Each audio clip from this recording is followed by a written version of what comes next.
0.3. Where we playeth nothing but chance, chance, and more chance. This are not thine elder matriarch, Stacy.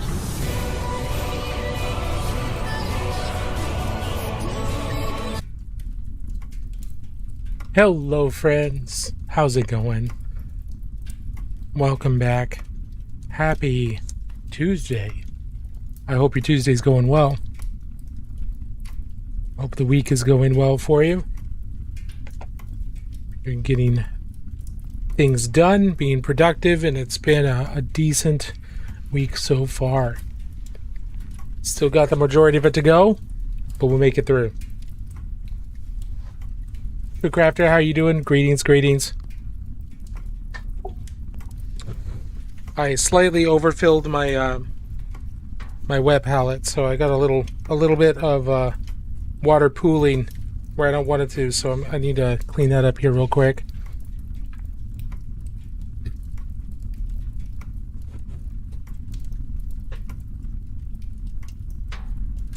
It's just you want to get a balance on your wet palette of enough water but not so much that it gets on top of your palette paper, because then your paint is just gonna overhydrate and that's no good. Okay, there we go.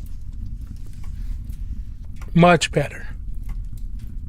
Oh, whoa, what is happening?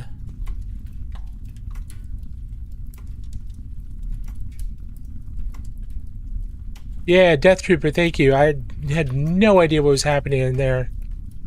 That's very strange. What is that?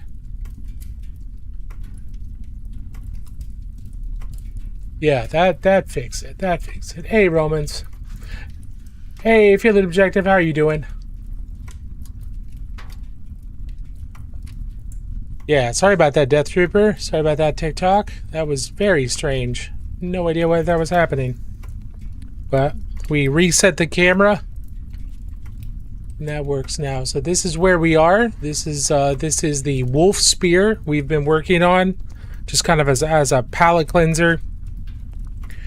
You know, you work on a group of models for a little while, or a particular type of model for a little while, and you just kind of want something fresh, kind of go back to basics.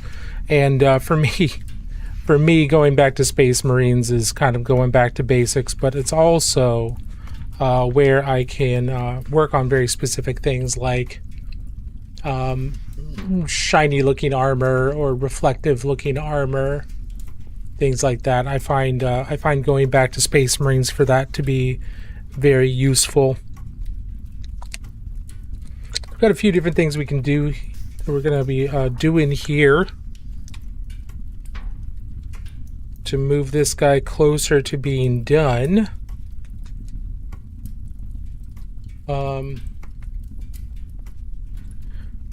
Got black areas that need to be highlighted.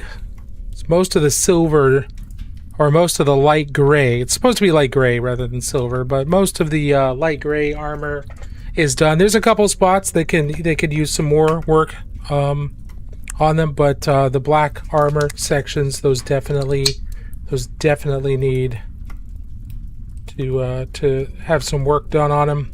Got to start working on those highlights. You noticed down on the shin, we already started some of the red and getting having that reflect light properly. And so we're going to use some grays down at the lower portion here to get proper light bouncing off of the black, because we don't want too much. We don't want too much because then it'll just end up looking gray, and that's not the goal.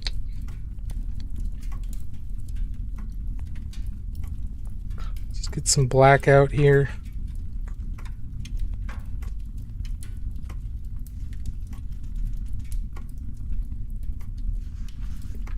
We've got some of our dark gray out. Let's get some more neutral gray out. So we want kind of a gamut or a range of grays here. And then we'll see if we need anything brighter. Lord Odin, just finished your first Blade Garden Minotaurs. Oh, very cool. I don't see many people doing Minotaurs lately. Are you doing them in all metallics? How are you handling the bronze armor? What are you using for that? Or am I misrecalling what their paint scheme is? I seem to remember them being. Remember them being lots of brass or bronze, but I may be getting them mixed up with something else.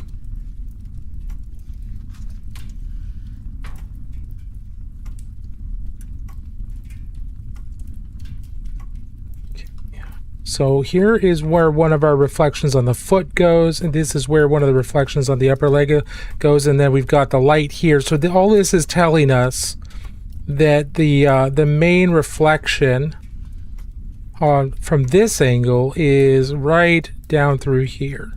So I'm taking some dark gray and I'm just making a kind of a wide wedge or a cone shape down through here.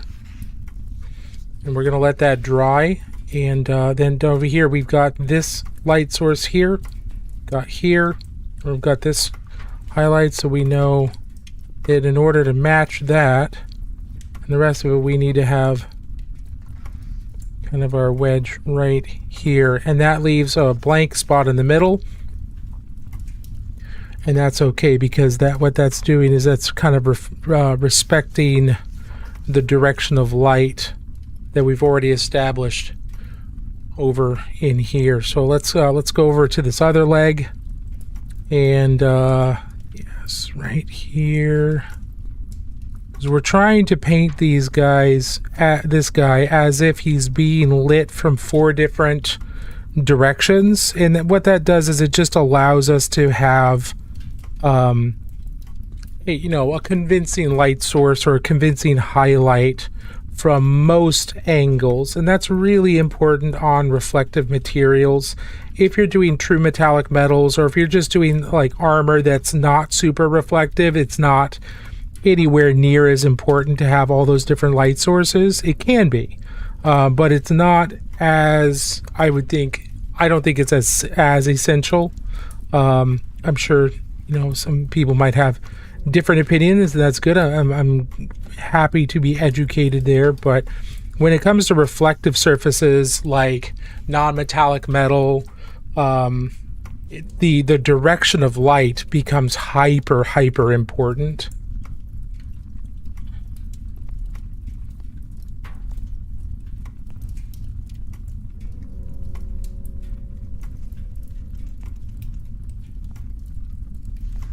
Kind of understanding where that's coming from and why becomes very, very important. And sometimes it's just an executive decision you just kind of have to make. Like, okay, I want light to be coming from here.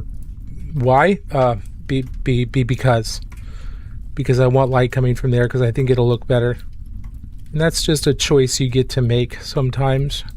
And sometimes it's a choice you kind of just have to. You've made a decision with some other elements of the model, and you just have to respect that. And like, okay, well, this is what light would do. And then once you get used to that, you get to play around with it. You get, ooh, I went way off camera there. Sorry. Yeah, Space Marine. I can show you other stuff we've been painting. I don't just paint Space Marines. Do you think highlighting is key? I think highlighting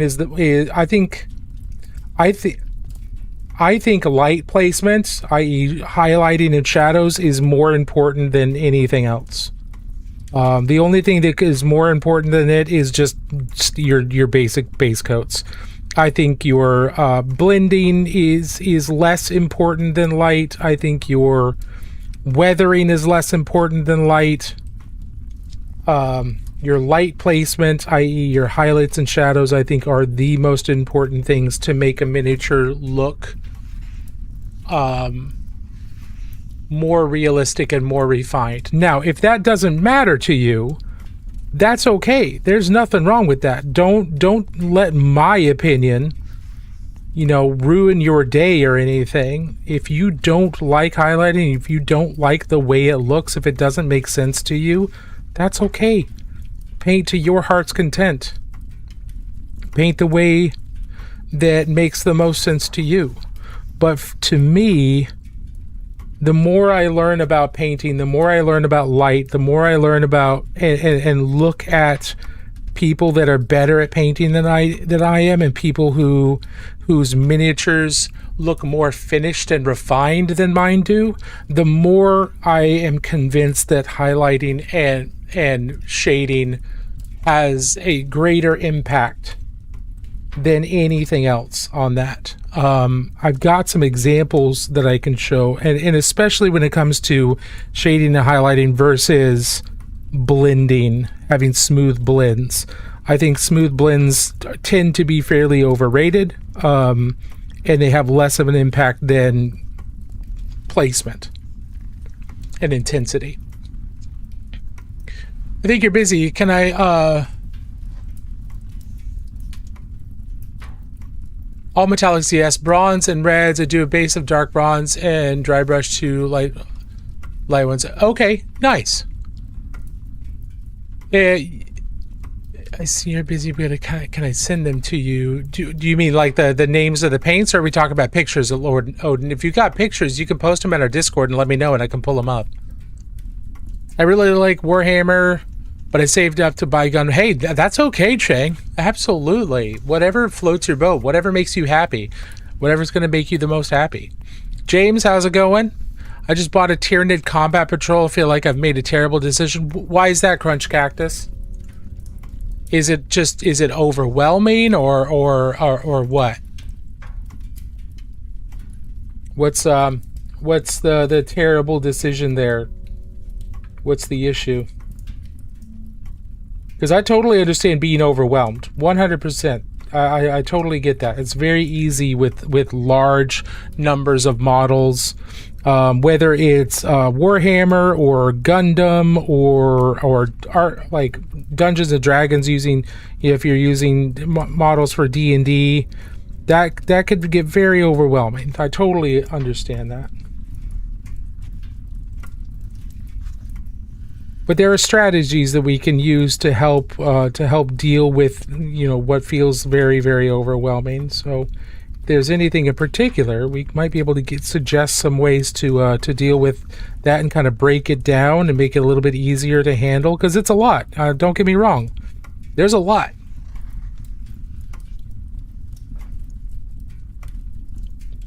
I want to ask if you have any recommendations for when it comes to painting details. Here, let me pop back up. I see a couple other things. A full army seems so expensive, but it's going to be so cool and a little overwhelming to paint. Yeah, I totally understand. And yeah, Warhammer can be expensive, 100%. Don't get it twisted. It can absolutely be expensive. But what I would recommend is you've already got your combat patrol. That's enough for small games. Just seek people out, let them know, hey, I'd like to play 500 points or something like that, because I'm just starting out.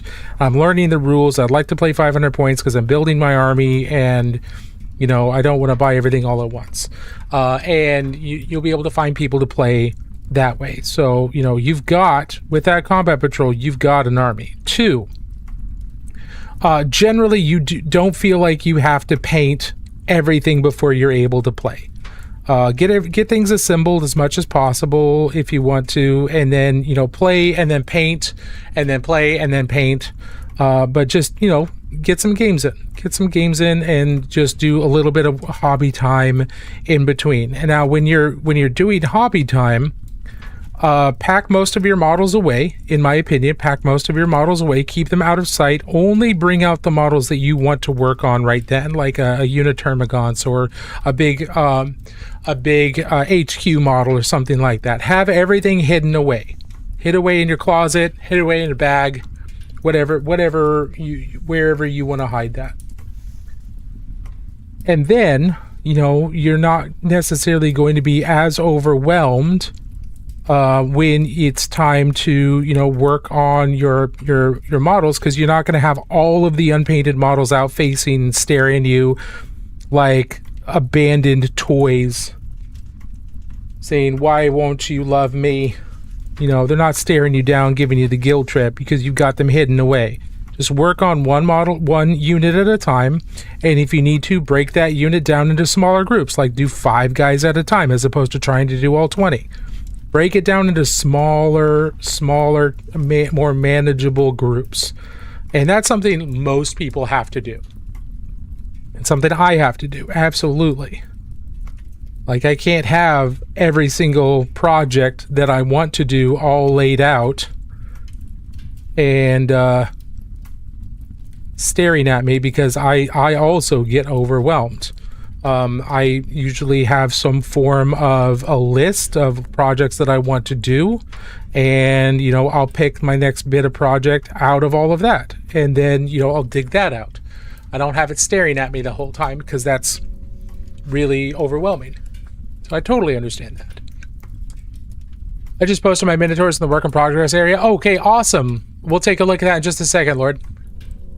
Okay, any tips on painting? I'm trying on my Custodes and it looks like a 2-year-old did it. Totally understand that, Matt. Something that we have to understand about miniature painting is that it is not physically intensive, but it is physical. It is a physical skill, okay? It is something that involves hand-eye coordination, and building up the muscle memory and the muscle precision to be able to do very detailed, very small detailed work. So when you're starting out, it's going to look clumsy because your muscles are clumsy and you haven't developed that yet. So what my recommendation is when you are starting out is do the big areas, right? Like the golden armor and some of the bigger details. And then just when it comes to doing smaller and smaller details, and this, James, this should answer your question too, is slow down and go, you know, just slow yourself down when it comes to the really, you know, the really small details. And if you feel like you're not able to do that detail right now, that's okay. Don't worry about it. Go work on the next model and build up your muscle memory. Build up your hand-eye coordination by painting a couple times a week, even for like 15 minutes. You're going to develop that muscle memory faster if you paint fairly regularly. Not for hours, just for like maybe 15, 30 minutes, just like practicing piano or practicing a musical instrument. You have to practice because you're building up those muscles, right? You're building up that coordination. We're doing the same thing with this. Paint a couple days a week, every day, ideally, for maybe 15, 30 minutes. If you could do an hour, fantastic, but most people can't do that. But, you know, and then as you do your big areas and you leave your details kind of to wait, as you build up your muscle memory, you'll be able to start getting into those more details a little bit easier. Now, if you want to tackle those details sooner than that, then that's 100% fine, because you got to tackle them eventually. Slow down. Don't use much paint on your brush. Be very light in how you touch and how you apply the paint. You notice that when I'm painting here on these areas, the bristles on my brush are barely moving. And that's because I'm using very, very little pressure, and I have very little paint on my brush. And that just means that I've got more precision in where that paint is going. So, and that's the big thing about painting details, is you need to control where that paint is going. If the paint just starts blobbing everywhere, then you've got either too much paint on your brush or you're using too much pressure, and you just kind of adjust that. And there's a learning curve there. So just take things slow. Try to take things slow. Don't rush it. I don't know if that's helpful or not. Hopefully. Just posted my never rush painting, eyes do. Yes, absolutely. My favorite paint jobs are high detail and textures with googly eyes. Excellent. Yes, the googly eyes are important. The googly eyes are important. Good. Good. And, you know, just keep in mind, this is a physical skill that you are developing. It is just painting tiny little plastic army men. Okay? It's not that important, but the fact that it's only painting little plastic army men does not mean that the task itself is simple. It means it should be unserious. Because what we're doing is not serious. It can have serious implications for your mental health. Like, it can be really seriously good for your mental health. It's really good for my mental health because it's a creative thing that I get to do.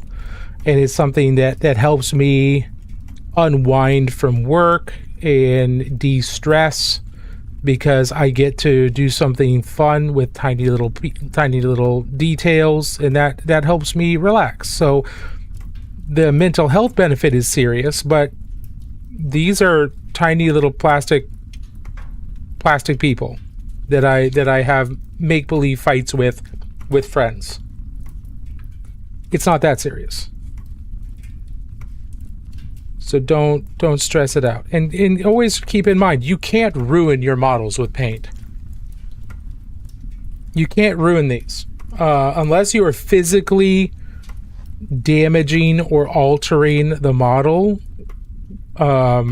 you can't ruin the model. You can strip the paint off. The paint can be stripped off the model, and you can paint over it. So any mistakes you make are absolutely 100% recoverable. So don't stress out too much about potentially ruining the model. You will not.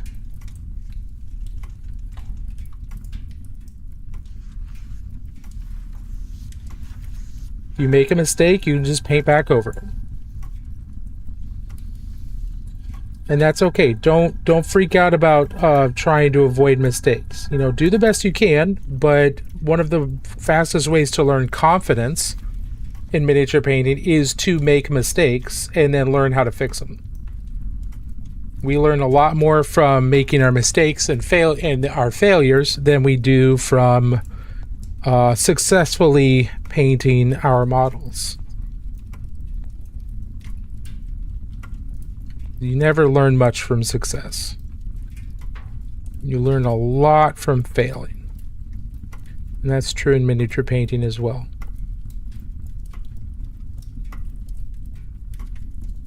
You look at that. With just a couple little brush strokes, we got now we got a nice shiny little barrel. Isn't that cool? Isn't it cool how once you get used to it and once you get your brain around light and brush control, you get to do the magic. You get to do magical things of like, hey, this piece of plastic, I just took some colored plastic, some liquid colored plastic, and now it looks kind of like metal. I did that. I did that with a tiny little brush made out of weasel butt hairs. Because that's what sable brushes are. A sable's a type of weasel. And the best bristles are from the tail, from the base of the tail, or right around the butt. Because it's water repellent.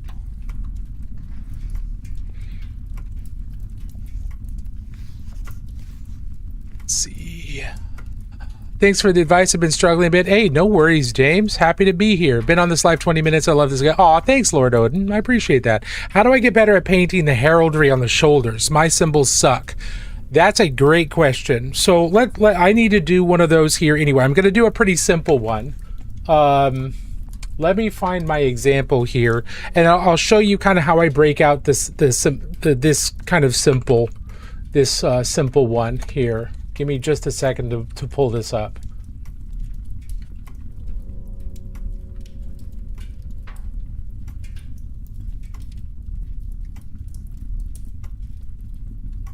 Where did it go?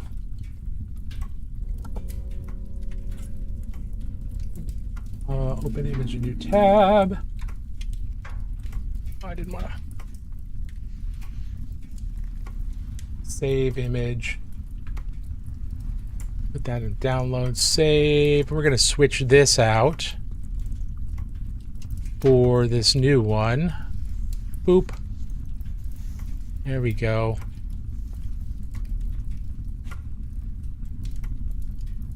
All right, so these are some of the symbols that the Wolf Spear chapter uses for their tactical. So we've got battle line is the diamond, close support is the lightning bolt, and fire support is the upward pointing triangle. Now this guy, he is he's an assault intercessor. So like he's got his bolt pistol and his chainsword, so he is close in support, right? Oh, I haven't looked at those yet. Odin, let's take a look at those here in just a second. I was answering questions, so I apologize for that. Hey, Lady Eyes, I'm doing well. How are you doing? Okay, so this guy is close support, and really the easiest way to kind of handle freehand, because that's what this is, you know, doing these chapter symbols and things like that. A symbol is you break things down into really simple shapes. So if we look at that close support lightning bolt, it's basically 2 straight lines, right? But we can make that even easier by deciding we're gonna have the main thing start up here, and it's gonna travel all the way down into here. Then we'll have this travel all the way down into here. And then we can fill this in. Now I'm just doing one big straight line, right? So I'm not doing those 2 lightning bolts, not yet. But if I were to do the same thing on a different thing, I'd break things down to really simple shapes. So if I was to do like an Imperial Fist or something like that, I'd do a square for the fist.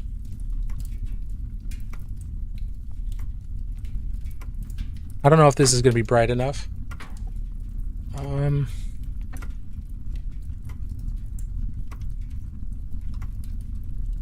So I do like a square for the fist, and then I do a little volcano shape here for the bottom of the fist, right? And then I can cut in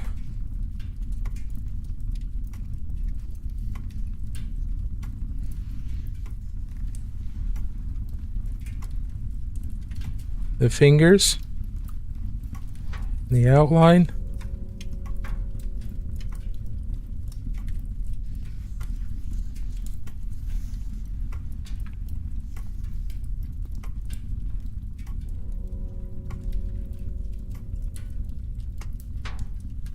And this is very, very simple. This is very, very basic. You could do a lot more work, but you break things down into simple shapes. This is just like sketching. Like when you're doing any form of like sketching art or anything like that, huge portion of sketching is working out the simple shapes that make up what you're painting. And then we can do a little triangle out here for the thumb. And I'm not really good at this, I'm going to be honest. But this is kind of where I am, which is, again, not terribly good. But breaking things down into their simplest shapes and then going from there. That actually should be over there. It should help. Now you can barely see that because I'm using really dark colors, but if I go into like some brighter reds,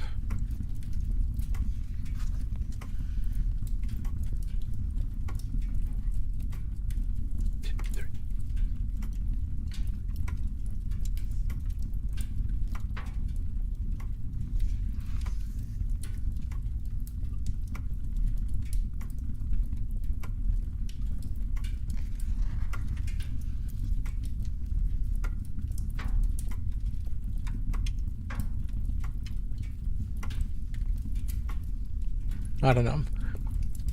Just breaking things down into simple, rather than trying to paint every single little detail all at the same time. Break things down into super simple shapes, and then from there, go into more and more complex shapes. Break it down into more and more of the details of what you're painting. I don't know if that makes sense. I'm hoping that makes sense.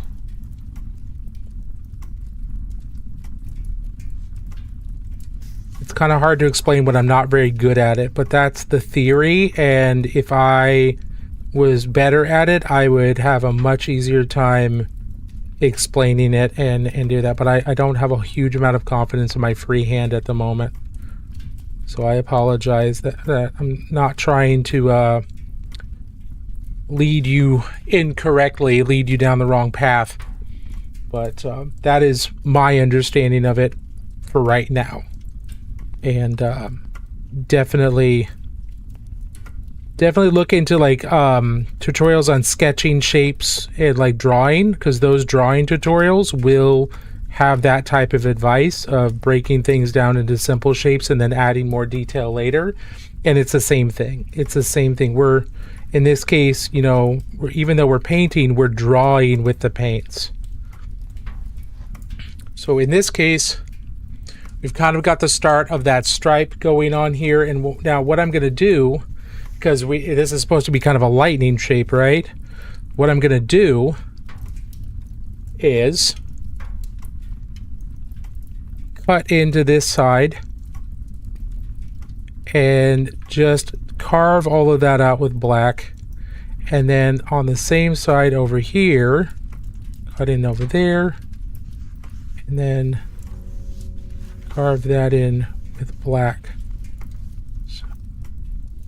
So now I've got those two shapes, those two lightning bolts.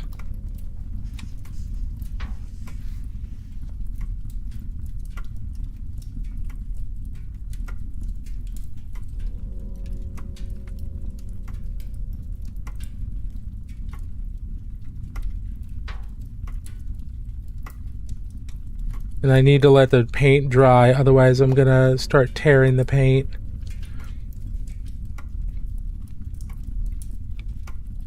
The background noise? Yes. Yeah, it's my fireplace. It's a fireplace here in my study, because if you've never been here before, my name is the Useless Wizard. I was kicked out of the Wizard School of Magic, and they, because I'm a useless wizard, so they didn't want a useless wizard teaching their students. I guess makes sense. Bunch of jerks. But they sent me down here to the Library of Magic, the Great Library of Magic here below the Wizard School of Magic. So now I'm kind of the librarian. I watch over the Great Library, and I keep an eye on students and visitors like yourselves. And we're here in my study after hours and just hanging out and staying out of trouble. So we have my roaring fire, my magical grandfather clocks, and you can hear people studying in the background. Okay, let's see. Okay, let's take a look at the Lord Odin's Minotaurs. Ooh, these are looking cool. Let's see. Open.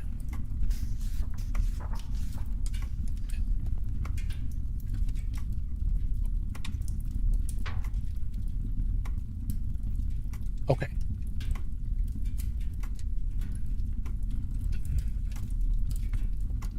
So I think these are the blade guard you were talking about, right? Nice and clean. Hey, why's that got an Ultra Brain symbol there? What's up with that? Minotaurs are supposed to be loyalists. Maybe he's just being rude. Maybe he didn't kill any of them. Oh, see, that's what happened. Gulliman, well, he went all crazy. He went all angry and became a Minotaur. Okay, Minotaur. I see what happened. I see what happened. Guilliman lost his mind. I get it. Oh, that's cool. I like the swords, power swords. Really, really nice. Really like how clean the paint jobs are. Good job. Yeah, yeah. Excellent. Like the bronze, like the brass. That was great. Very nice.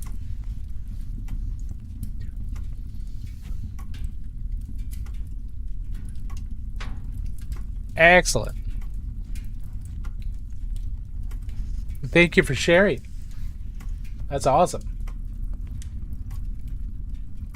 All right, what else did I miss?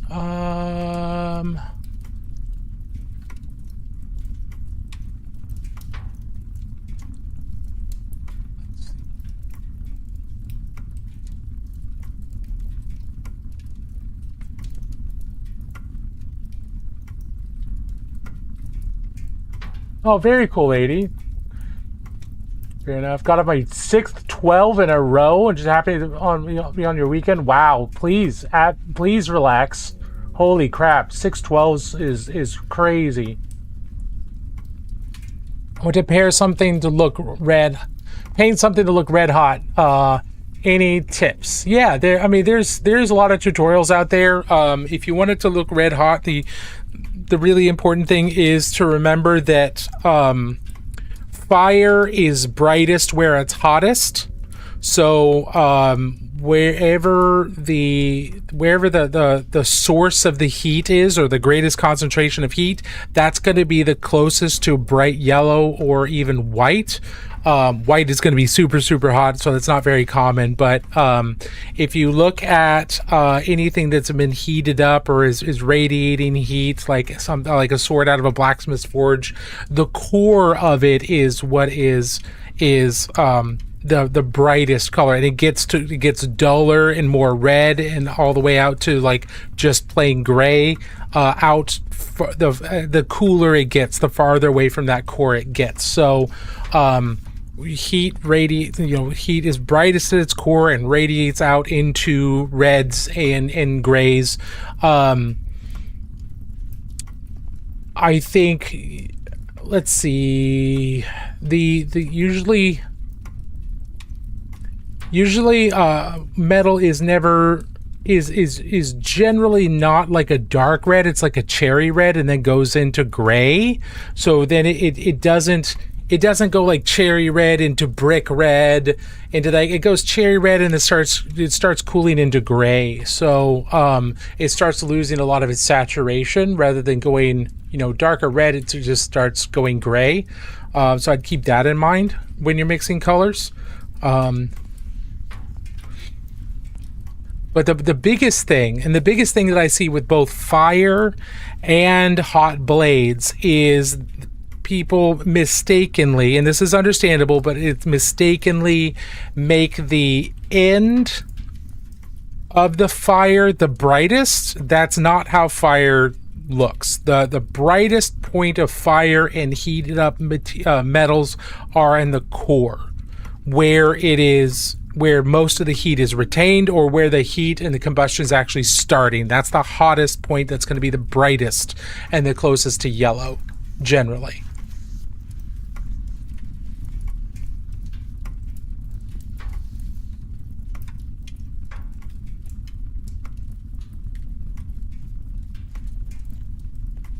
So I hope that's helpful. No, not everybody. Sometimes it take a little while to answer a question, and not everybody can stick around for that long amount of time. But Overjuiced Melon, I hope if you're still here, I hope that's helpful. If you're not here anymore, well, I hope it was helpful for somebody else.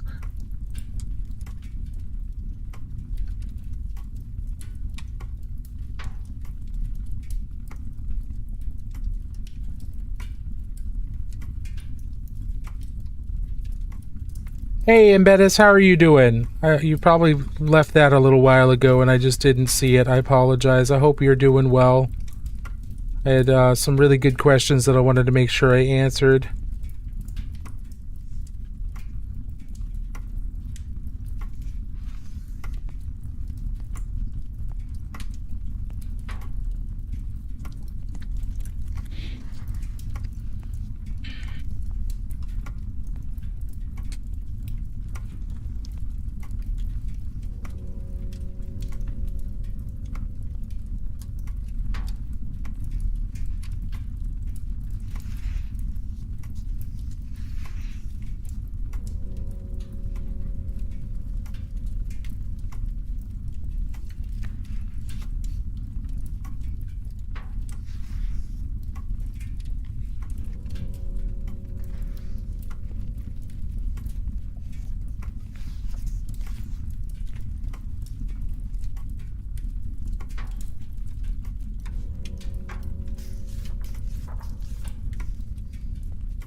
Which segmentum is Necromunda in? I don't think they changed it.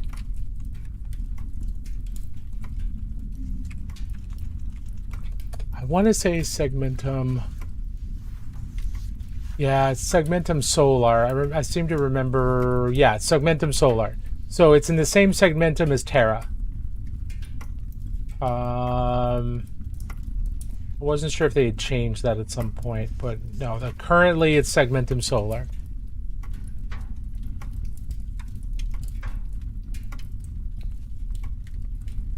Hey, Crashing Adam, how are you doing? Buenas noches.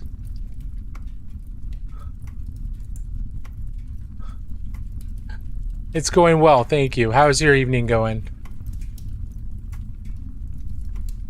What's up, bro? Would you recommend a wet palette for painting? I like a wet palette. I enjoy it, and the wet palettes that I use, if I'm trying to go inexpensive and just trying it out, then I go with the Stay Wet palette from Masterson. You can get that at most art supply stores. But I personally don't recommend the palette paper that comes with it. It's meant for heavy body acrylics, and you kind of have to do some additional prep work to get those to work. So I just use like parchment paper, unwaxed parchment paper. Now, if you've used a palette, a wet palette, and you're used to it, and you're looking for a particular brand, I use the Game Envy wet palettes. I like theirs, and I like their sponges. I like their palette paper, so that's what I use. What time did humanity start to grow out of Terra? So that is pretty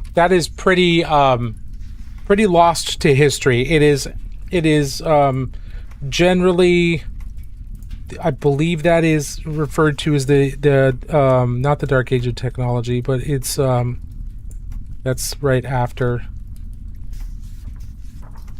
That's a few thousand years ahead of us at this point, but it's not super clear when that started, like an exact day of when that day or year of when that started.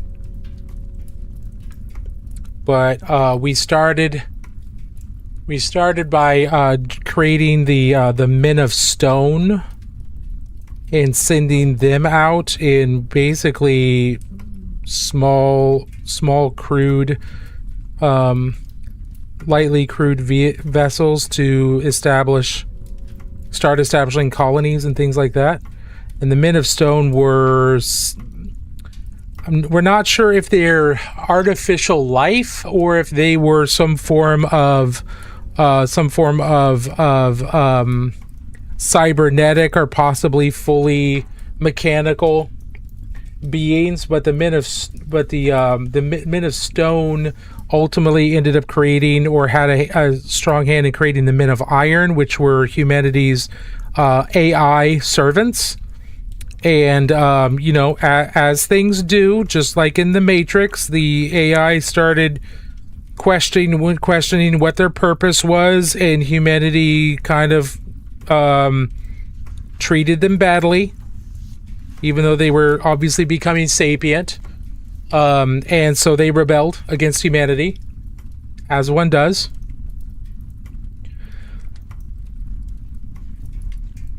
But there was a period, for a long period, where humanity was in almost like a Star Trek level of, or possibly higher level of technology for a while, where we were exploring the galaxy and traveled it very easily. But then we kind of made the AI that we created angry, and then they started to kill us. They tried to kill us. That's one of the reasons. It's one of the many reasons why AI is illegal in the Imperium in 40K. It is called abominable intelligence, is because the Men of Iron, the AI that we created, the AI soldiers and AI servants we created, almost destroyed humanity entirely. Like, you think the Horus Heresy was bad. almost the entirety of humanity was destroyed by the Men of Iron. So they are muy no bueno. That's why humanity, the empire doesn't use computers with AI or thinking machines in the same way. Cogitators, things like that, those computers, they're mostly mechanical with some human, and sometimes with human brain matter there to act as calculators, but it's a lot of mechanical calculation as well.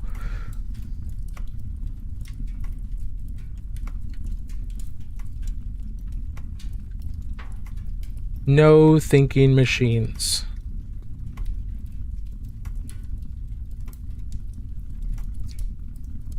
What time did it? I've always theorized that the Men of Stone were like synths from Alien. That's entirely possible. I honestly wouldn't be surprised.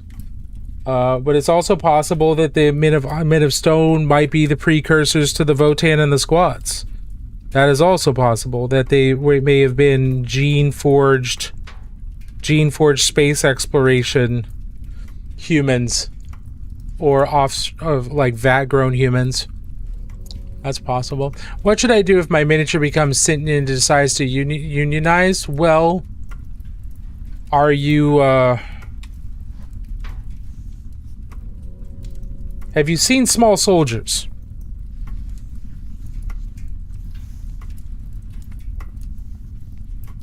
Have you seen the movie Small Soldiers? Because that's what could happen.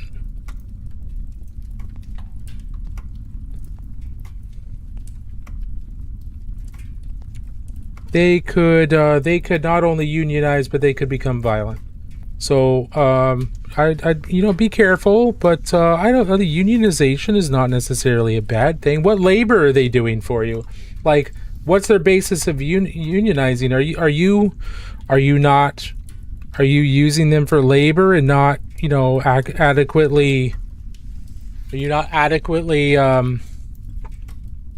compensating them for their labor? Because that's kind of a messed up thing to do.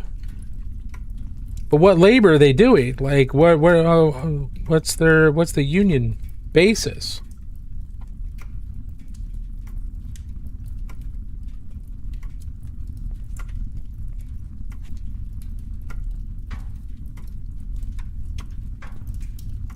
Because a union protects the workers. So what work are they doing?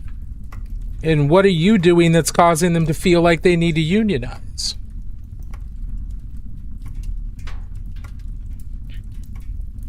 That's awesome. Thanks, Nerdplug. Appreciate that. It's the Frankenstein theory. Any technology will eventually rise up in smoke us. Power to the people. Support his union. Well, yeah, that's what I'm trying to figure out. Is like, wait a minute, what's happening that they feel like they need to unionize? Like, what's happening there? People don't form unions out of complacency. Unions are formed to help the worker. Top three favorite chapters are going to be Ultramarines. We'll go with Loyalists first. Ultramarines, because I think they're probably the most successful chapter. They're the most successful ones that are actually doing what the Emperor designed them to do, which is to conquer the galaxy and then secure it and allow humanity to enter more of a golden age. And the 500 Worlds of Ultramar are a really good example of them doing that and then maintaining that even through the heresy. It's not ideal, but I think they're the most successful out of the Space Marine chapters. I'd say Lamenters just because of an underdog story, but my favorite chapter is a chapter that really has only been named a couple of times, and the first time was in the very first edition of the Warhammer 40,000 rulebook, Warhammer 40,000 Rogue Trader. which was not put out in 1987, and that is the Rainbow Warriors. They're a loyalist chapter that didn't have much written about them, and they were only really mentioned in that first book in 1987, and then they were named a couple of times in later books, like the 8th edition rule book mentions that they took part in some crusades, but beyond that they really haven't been mentioned there. But I've always kind of liked them. I've always kind of liked the idea because one, they have a funny name, and two, there's just not much known about them, and I think that's interesting. So I like their paint scheme.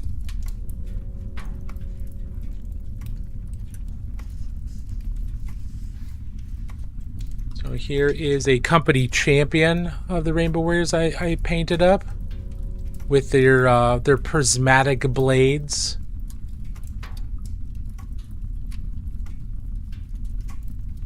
And then let's see, I've got a whole bunch of them. I also painted this Chibi Marine.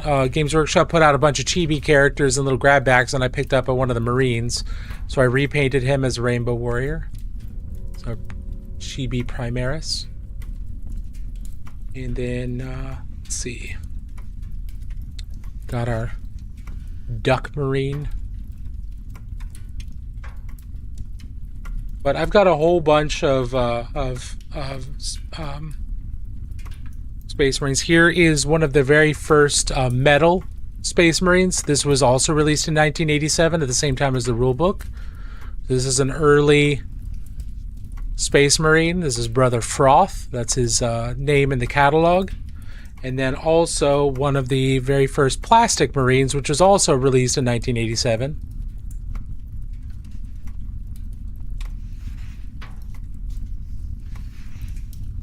The very first Beakies.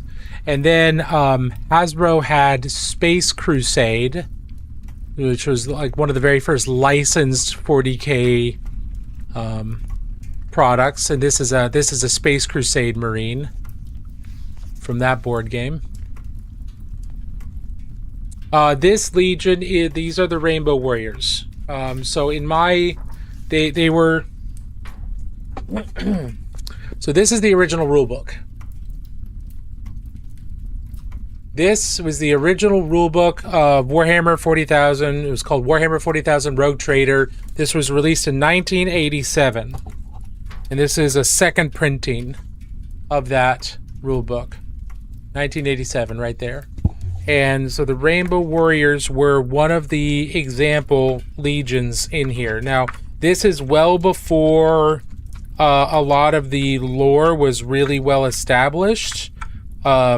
So the example Marines they give in here, example chapters they give in here, were just 12 examples out of the 1,000 Space Marine chapters out there. So we've got the Dark Angels, we've got the Flesh Eaters, we've got the Flesh Terrors, the Blood Angels, the Blood Drinkers, the Crimson Fists, the Space Wolves, the Ultramarines, the White Scars, the Iron Hands, the Rainbow Warriors, and then the Silver Skulls. So some of these in modern Space Marine lore, we'll recognize several of these as being successor chapters to the first, the first original legions, but we also recognize multiple of these as part of what we would call the original Space Marines now.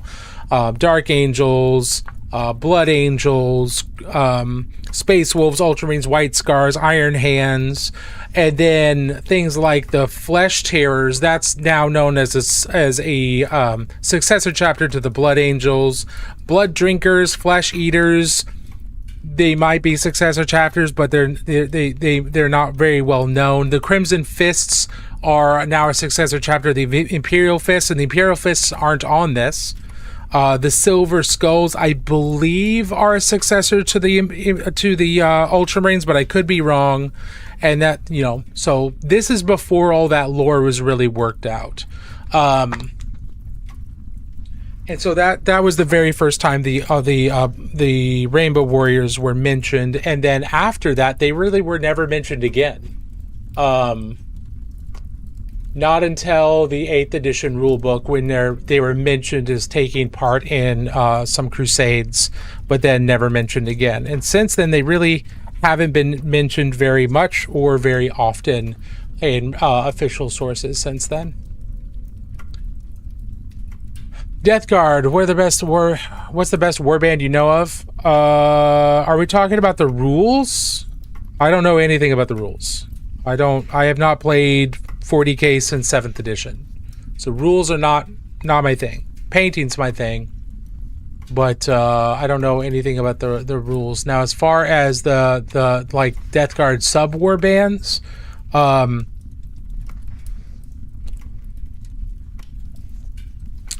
I've always thought the Purge were really interesting, and the idea for them is to defeat themselves and defeat chaos by purging the entire galaxy of life. So they are very chemical weapons and disease vector and biological warfare heavy, and they're kind of interesting. Hey, I'm new to Warhammer. How do orc spores work? Do they grow like an egg, then the orc just pop out? Yes. Yeah, basically, yeah. The spores are released when the orcs die, or at least a large portion of spores are released when an orc dies. While an orc is working, they're probably shedding spores the entire time while they're just living and doing stuff. But when they die, that's when they release the most number of spores. And those spores float around until they find a dark, damp area. And they start to sprout, and orcs just pop out of cocoon-like pods, if I remember correctly. And orcs pop out they have genetic memory, because orcs are artificial creations. The orcs were created the orcs and the Eldar were both created by the Old Ones, back in the War of Heaven to fight the Necrons millions and millions of years ago. And the orcs are bioengineered weapons, originally called Krorks, but the orcs we have now are devolved versions of those Krorks. So they have been decaying or devolving since then, and part of that is because they die too quickly. They don't live long enough to really develop into Krorks. So basically, all the orcs we see now are either babies or adolescent equivalents. They just haven't lived enough life to develop fully into Krorks, and it's entirely possible that they never will. The genes to go into a full Krork may have been lost. The closest things we've had to Krorks are the Primorks from The Beast Arises, and currently Ghazghkull Thraka. He's the closest. But he's still probably very far away. Hey, Wizard, I'm painting Iron Hands, and I've been using dark or gray for a highlight, but it feels kind of off. Any tips on painting black? Yeah, so the thing about painting black and even painting white is it's very, very, very easy for that to end up looking very gray. So when you're painting black, or even when you're painting white, you need to have a lot of the surface still read as black. So, at least 50% or more of the surface should still just be pure black, which means your highlights and the things like that should be very small. They're going to be much smaller than your normal highlights might be for any other color. But you need to keep them small. And if it's looking off, you've probably got too much of a highlight. You're using too much of it, and it's starting to make the black look like a dark gray rather than a black. That would be the biggest piece of advice is keep as much of the surface black, pure black as possible. Otherwise, it's going to start reading off, which you've stated you've already noticed. Let's see. How much is a single one not painted? It really depends. This guy, usually you buy him in a group of like 10, and it's probably 60, 70 bucks, so $6 or $7. If you were to buy like a hero, like a standalone hero, where's a good example?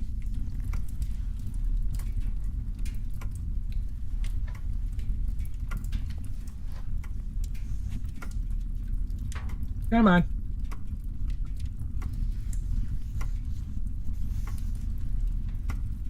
Oh, here's one of the psychic. One of the psychic guys that have just got him base coated. This guy by himself is probably about 40 bucks.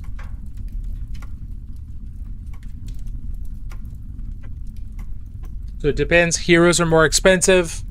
The individual guys are less expensive, but still expensive. So I mean, the game is not cheap.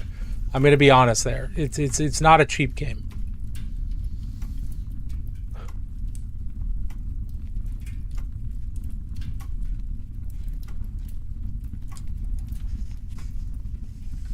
Yeah. Wanted to try. Sorry, my budget is low. Paintbrush, figures. Yeah. So, yeah, and there are other miniatures out there, and you can go onto like eBay and get used miniatures. That's a great way to get some inexpensive miniatures, or less expensive miniatures. Going onto eBay or secondhand, things like that. Buying them MSRP is pretty darn expensive. But if you're just looking at it, just wanting to like get into painting, there's all kinds of miniatures out there. It doesn't just have to be Warhammer. Now, don't get me wrong. I love Warhammer. Warhammer's cool, but Warhammer is expensive. So there are other miniatures you can do there just to see if you like it. And then if you do like it, then you might feel better about investing more money into it. But again, it's not cheap. Do I wish it was cheaper? Yeah, absolutely. I think Games Workshop makes a ridiculous amount of money off of this, but I also understand that they pull a lot of money back in, but you know, they are beholden to their investors because they're a publicly traded company, which I think is not good. I am of the opinion that, you know, that being publicly traded changes your loyalty and your priorities from providing a good service and being a good place for your employees to work to just being a profit-driven hellhole. I think going public it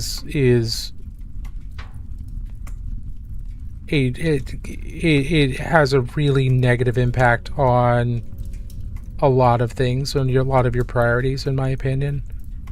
Because legally, you're no longer required to like make sure that you are providing a good service. That's not great.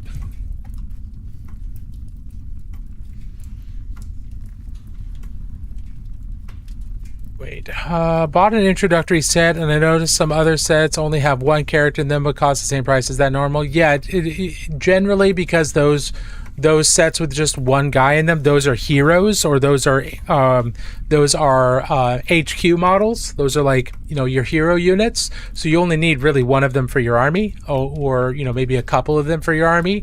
Where so they charge more. They charge more for them because they can.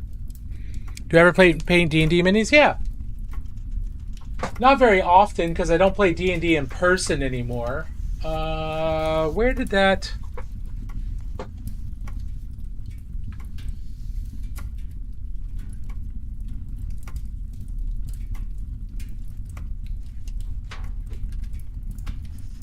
Here's an ogre I was working on. Just working on a type of green skin. He's not done. I don't know when or even if I'll ever finish him, but I was working on him to practice some green skin.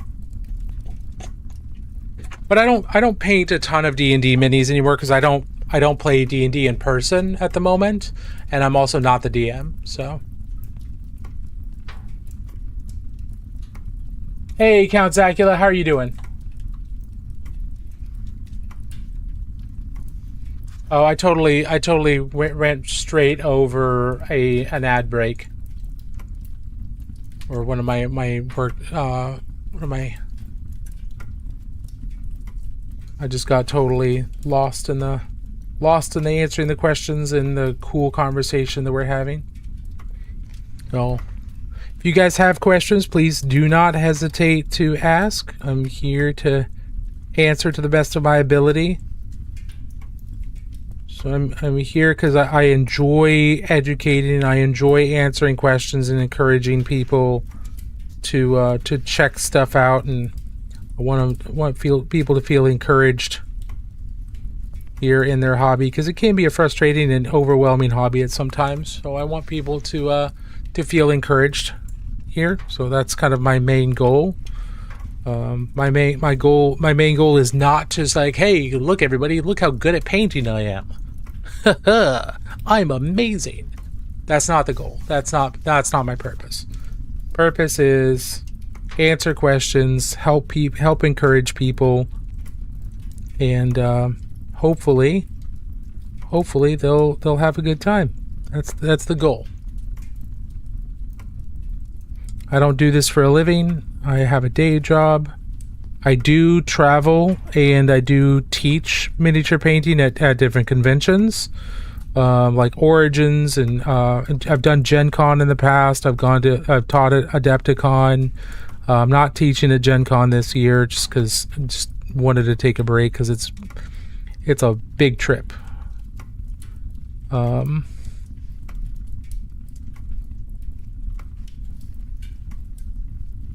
Did teach at Origins and also worked there. I taught at Adepticon. Got to go there. I'm looking forward to next year.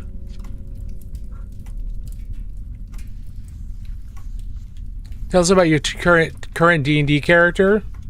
My current D&D character is a half-orc cleric of Diana, which is one of homebrew gods, if I believe it is, in my Dungeon Master's setting.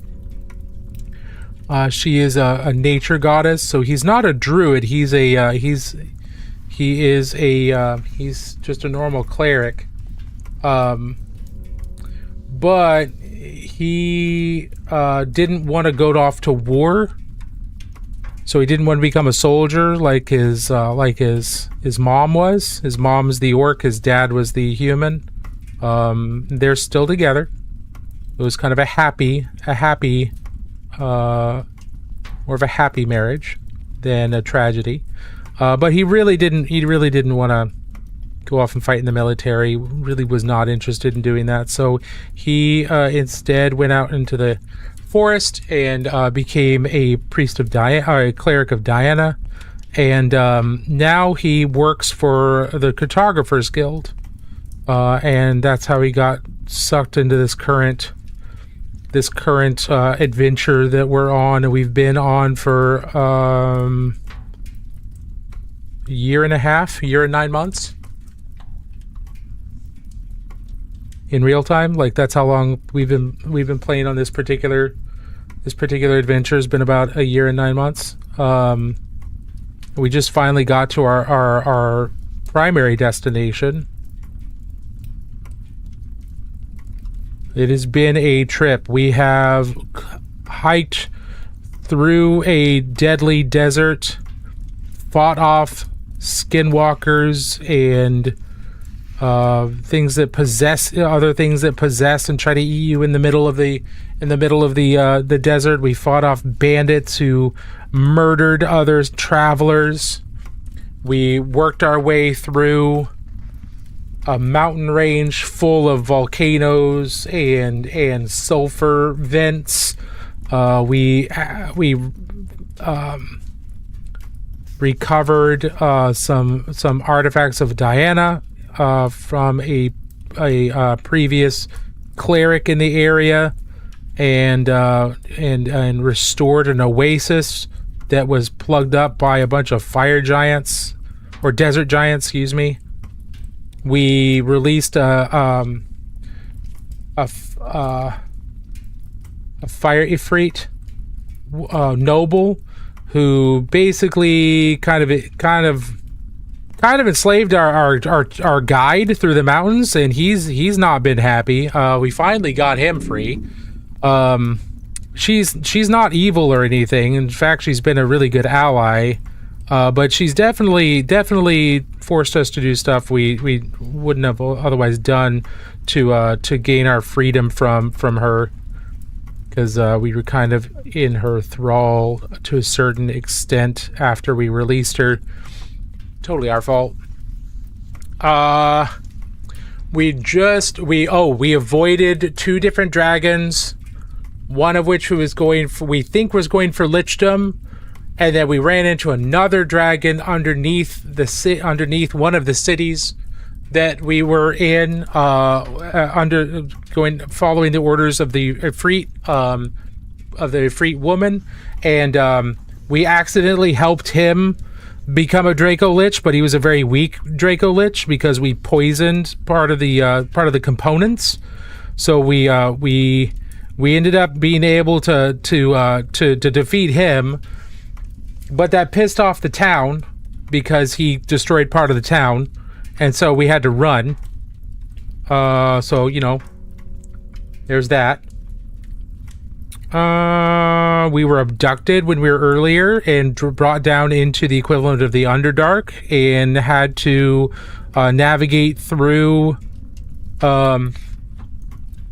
caves. We fought and killed an aboleth, and then killed the crew of dark dwarves that were bringing him sacrifices, and then we took their boat to the main city in this part of the Underdark, and ended up working for a crime guy there to secure our freedom. So otherwise we would have been just picked up by the patrols and forced into slavery. Yeah, it's a wolf spear. Yeah, parents are not only alive but still together. Yeah. They're doing pretty good. They're doing pretty good. I wanted to go with more of a wholesome, like half orc starting thing. Yeah, this is a wolf spear. This is a Space Wolf successor chapter that was created out of the Unnumbered Sons, which were by Gulliman, which are the Primaris, the Primaris Marines that ended up not being deployed to reinforce existing Space Marine chapters. So, you know, the chapters accepted all that they would, and then the Unnumbered Sons that were left, Gulliman split them off into their own Space Marine chapters that were exclusively made up of Primaris, and the Wolf Spears are one of those.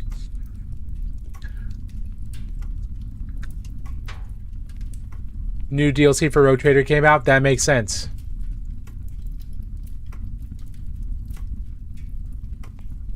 Oh, that's cool, Count Zach. You went to a bunch of the museums in DC? That would be really cool. I'd love to do that when I go to DC.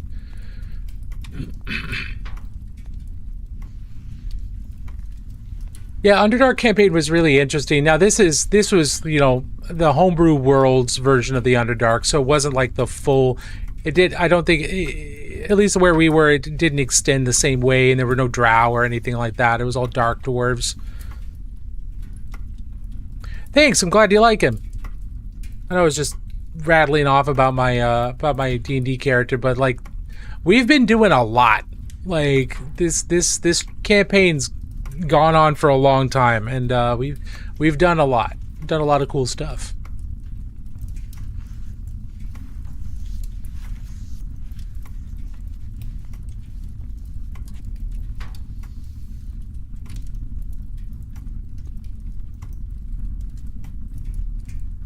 All right, let's start trialing parts of the, well, we've already been doing some of that.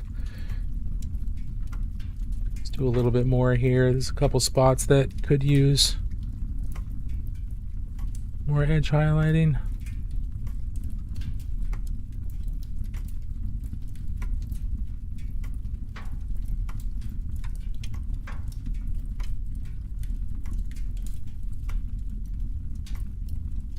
I know he's probably off camera. Give me just a second. It's hard to keep him on camera all the time and also spin them around a lot to make the painting easier.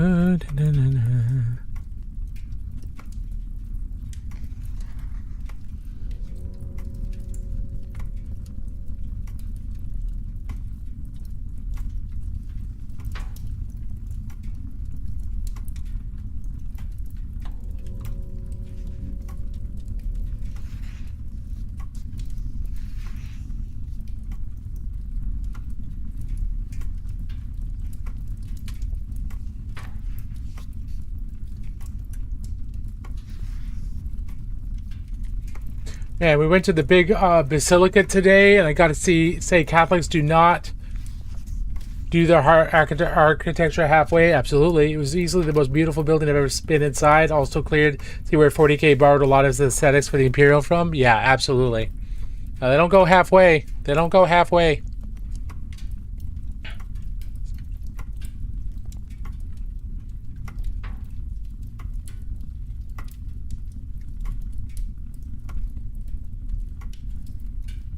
Bought some nicer brushes so I can edge highlight a little better. Excellent. Excellent, Jakey. Yeah, just remember to use the edge of the side of your brush. Use the side of your brush. Use the tip as little as possible and you will preserve that tip much longer. But use the side of your brush for your edge highlighting as much as possible. That's part of the physics. Oh, I just had the first hair breakage. Interesting. Ooh.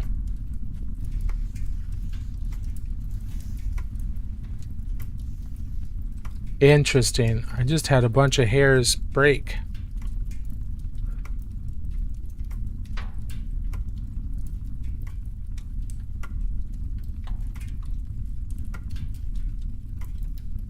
Okay.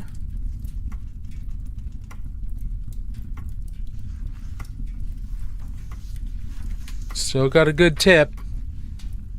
Still got a nice good tip, but the hairs are definitely, the bristles definitely seem to be getting a little tuckered out. That's not bad. I mean, this is a golden maple size 2, and I've been using this exclusively for about, I think, 2 months on multiple different projects, and it's just now starting to get a couple broken hairs. That's not bad. That's not terrible.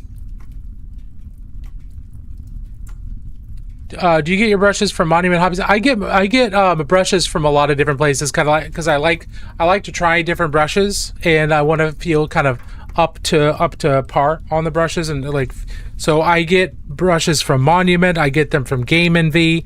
Those are the two places that I recommend you go if you want Sable brushes, because they're good quality, but they're not as expensive as, say, Winsor & Newton or Raphael or Da Vinci, which are more art brushes, but they're still, you know, Sable, Kolinsky Sable, but they're really expensive. So, you know, if you don't want to spend $30 a brush, then I would go with Monument or our Game Envy.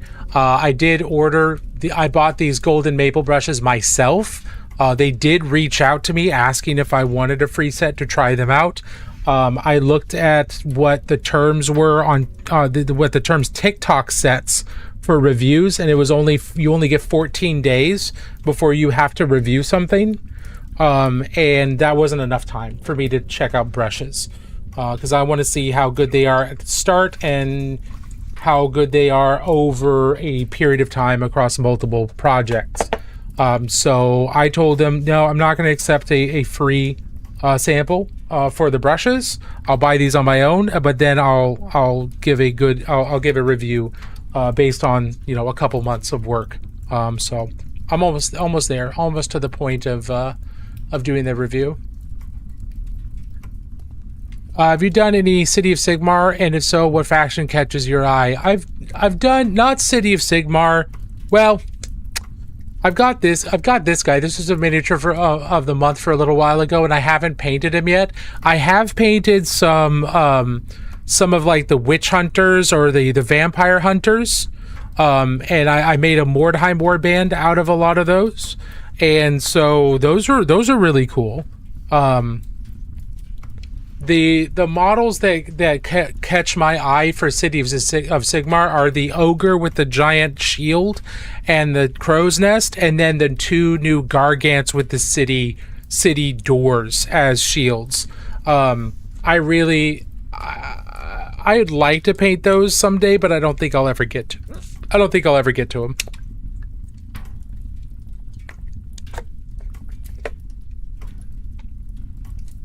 Use like a brush butter or something that to maintain. Yeah, I use brush soap that's got conditioner in it.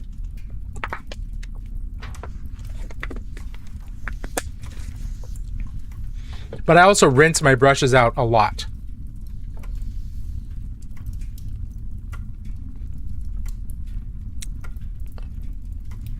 Is Necromunda the Necrons lore? No. Necromunda and Necrons are similar sounding, but they're not the same thing. Necromunda is a world within 40K. It's an Imperial world, and it's covered in different hive cities, and Hive Primus is the main setting for it. And you are gangs. You play gang wars. In Necromunda. So it is not Necron. It doesn't have anything to do with Necrons. It has to do with gang wars. Yeah, small scale skirmish gaming with gangs.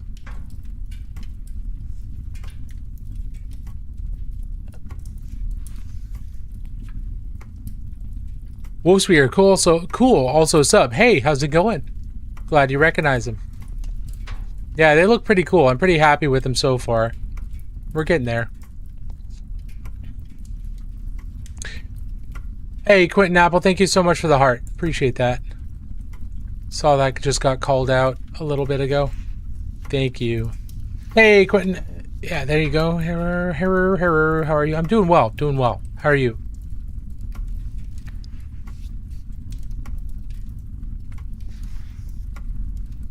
Okay. See if there are any other questions. I did Blood Maws myself for my Space Wolves. Ooh, what's their color scheme? I haven't looked them up. I just had this guy, and I didn't want to do a regular Space Wolf.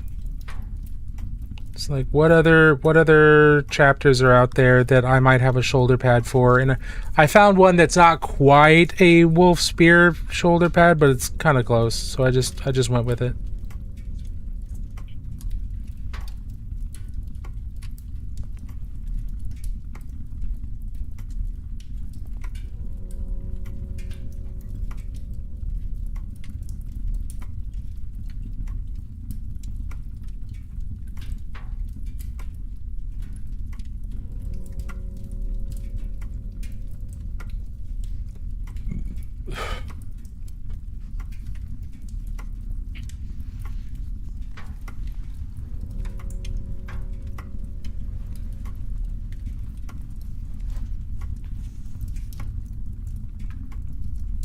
Excuse me.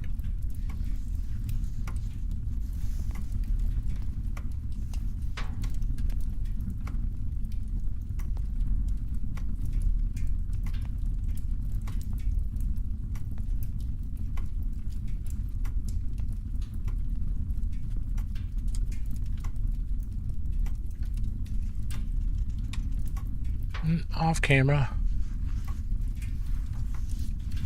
It's the same as regular Space Wolves, just white shoulders. Gotcha. Gotcha. Yeah, these aren't too... The wolf spears aren't too far off. Obviously, a lot of the same patterns and everything. But I liked their more neutral gray color scheme. But then also their black, red, and white... The black, red, and white symbols they use for their iconography. I liked that color combination.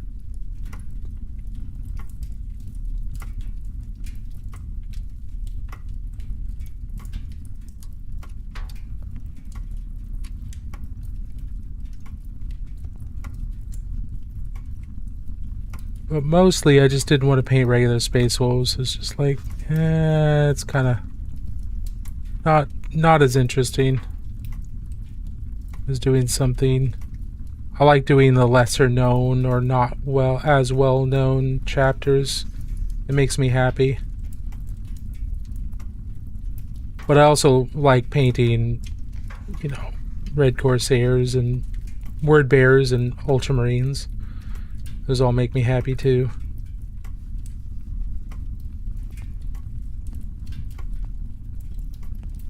But bringing light to relatively lesser known chapters is always fun in warbands.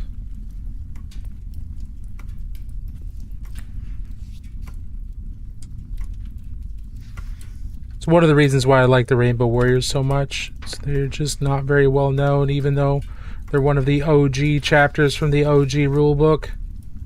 They're just not mentioned by Games Workshop very much at all.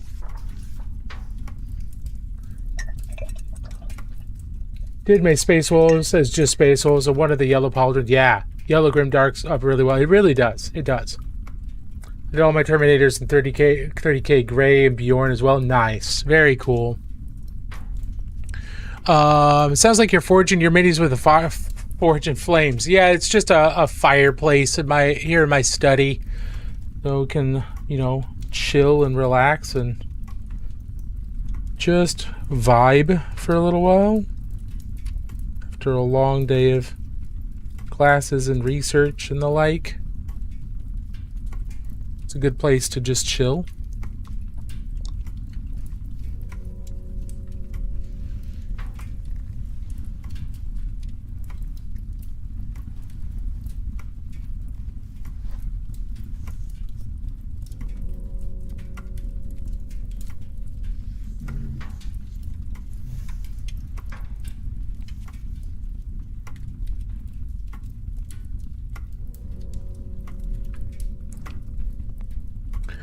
I'm currently painting Blood Angels from the Armageddon box for my LGS to have a demo army. Oh, then I have to build and paint the orcs, but my LGS owner gave me free minis to the project, so I'm happy. Fantastic.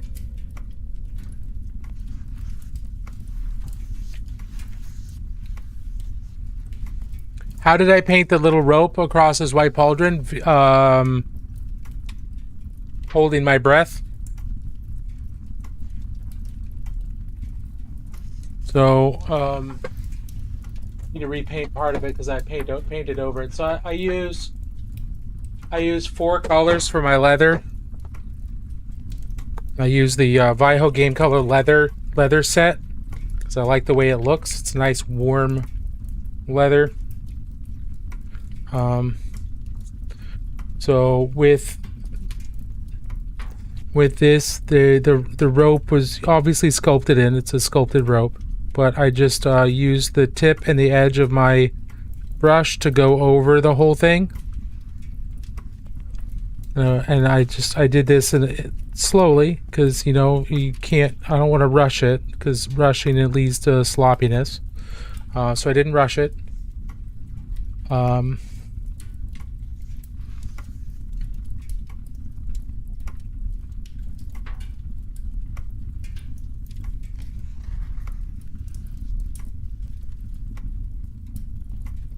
I don't know if you can see this. The model's probably in the way, but he's got a belt that goes around his waist that I want to hit, and this probably should be like a different color, but I want it to be leathery.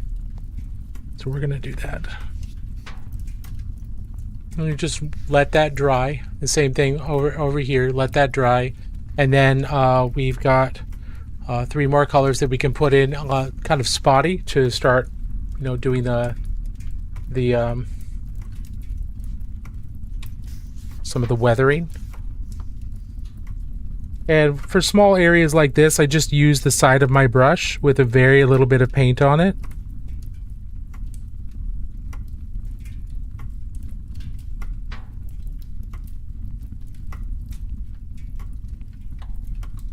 Not Necromunda lore, but do you know where I can find some Imperial Fists lore? Yeah, all over the what type? Through the Horus Heresy, etc. But want to see some more 40k stuff. I'm reading about Lysander and Tor Garadon.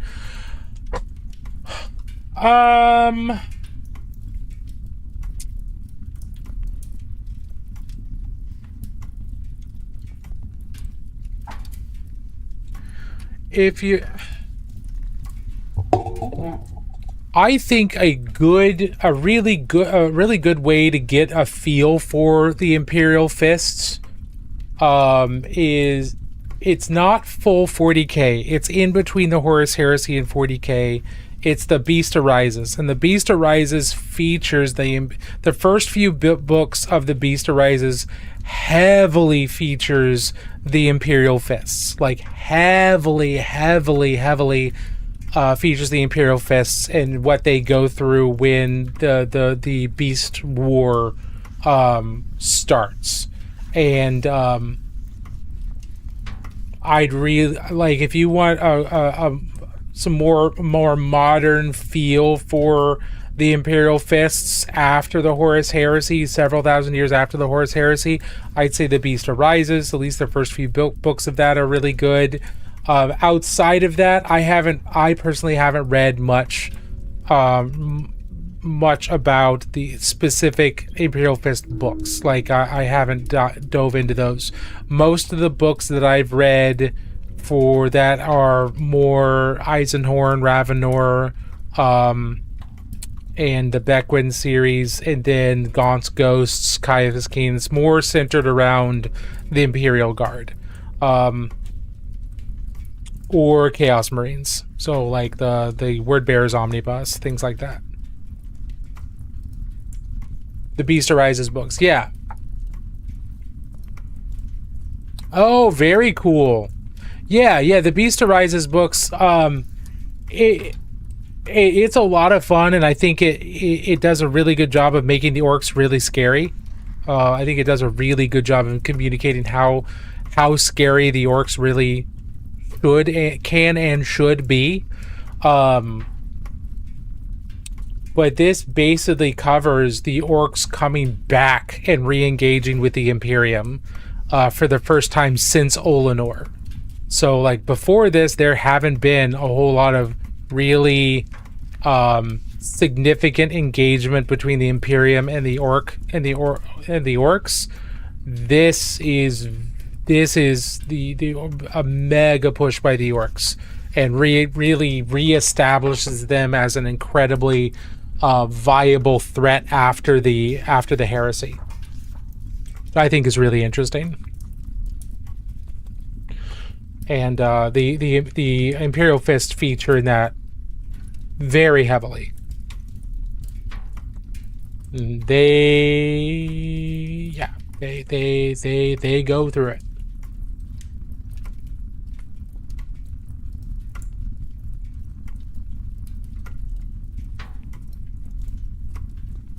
That's the wrong color. This.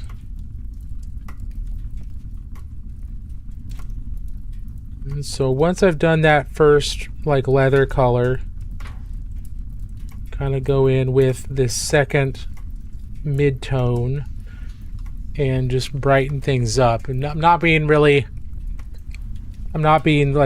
doing small dags or weathering or anything yet. This is still the first color. The first leather color is kind of the darkest part of the leather, and then what I just did is kind of the mid-tone, And then now, once that mid-tone dries, that's when I'll start, adding in the weathering and the highlights and areas where like the leather's been worn down, versus areas that it's still kind of intact.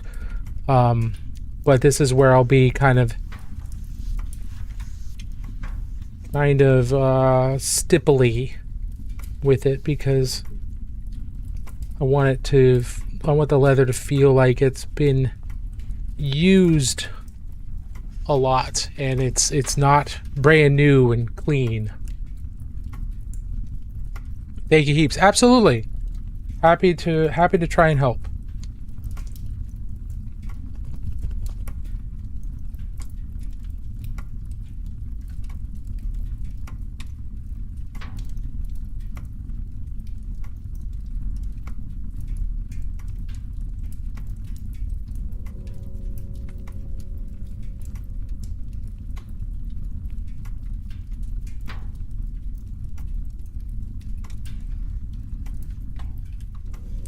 This is the last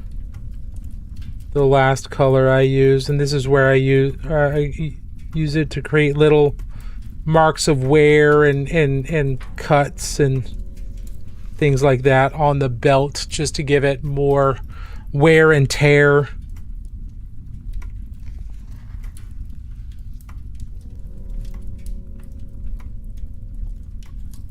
All these little cuts, you just use a very, very tiny amount of pressure, almost nothing. So you just want the very tip of the bristles to drag across the leather, leaving very small amounts of paint behind.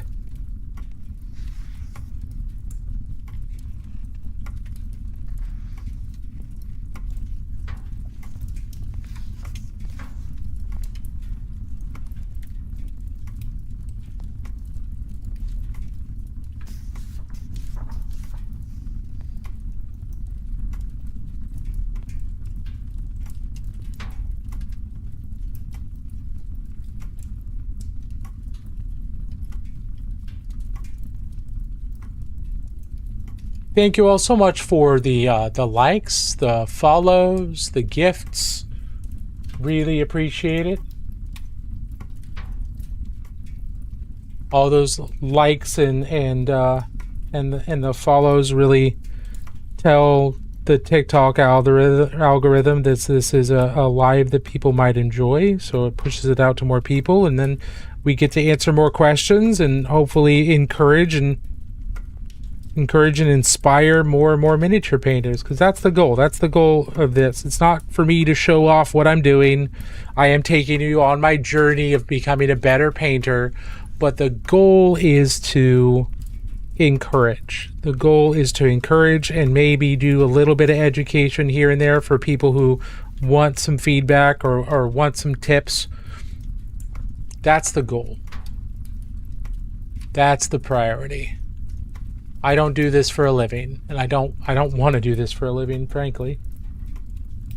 Because then it just becomes a job. It becomes a gerb. I don't want my hobby to be a gerb. Making money here and there, teaching classes, yeah, that's fine.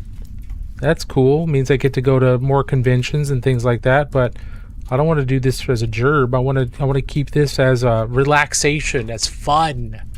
That's important to me.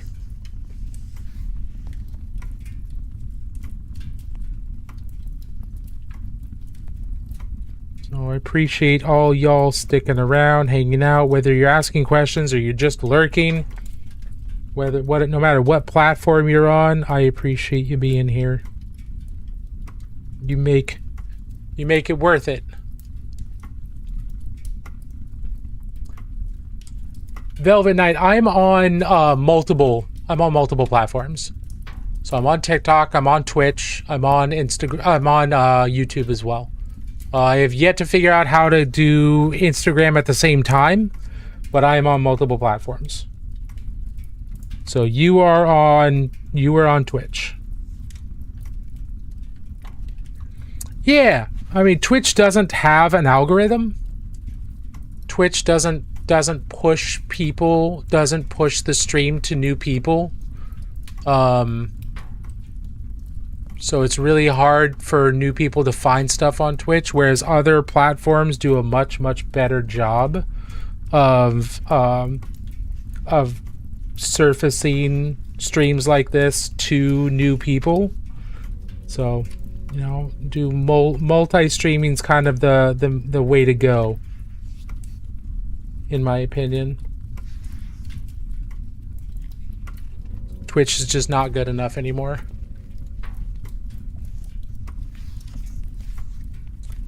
Jakey, do you recall seeing my Space Wolf in progress in the Discord? I think so. Twitch chat is the best chat. Twitch chat is awesome. Don't get me wrong. Twitch chat is good chat. Absolutely. Especially since you guys can do like sound effects and stuff on my stream with your channel points. That makes it even better. I don't have a way of pushing that out to anybody else, so Twitch chat gets that. Let's see. Let me check, Jakey. I remember something about it. I just don't remember. It's good to have you. Exactly.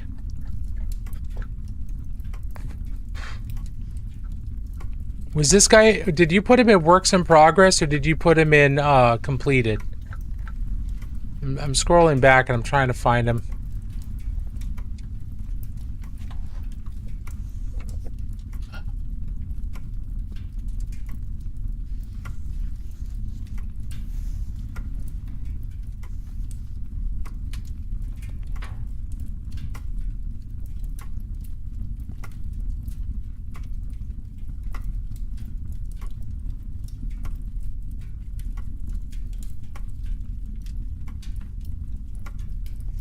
I see your Jedi.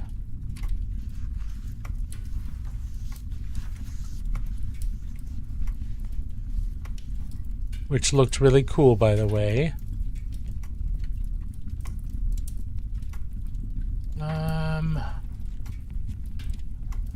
Trying to find where you posted about the Space Wolf. Sunspeaker had a Space Wolf. Kazacula had Space Wolves.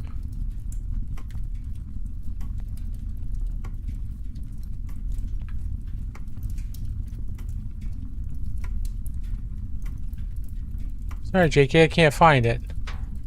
It was recent. There we go. Thank you. Oh, there. Okay. The color sample. First Space Wolf, probably your 6th mini. This is what I have going so far. I stopped the edge highlighted in some areas because my brushes have a lot of rogue hairs. Super cheap. Ooh, I like that. No, that's looking really good. I like how I like the battle damage. This looks pretty clean. Yeah. No, this is looking really nice. That looks like good armor to me. Yeah, I like all the edge highlighting. The armor chips look great. Very nice.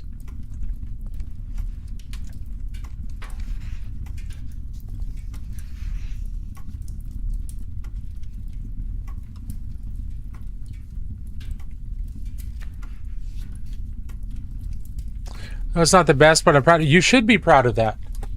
Oh, thank you. No, you should be proud of that. That's a very clean paint job so far. Clean with the battle damage, you know. The edge highlighting didn't look really uneven or anything. It looks like it got some good brush control there. Yeah, no, it's looking really nice, honestly. Yeah, keep going. Keep going.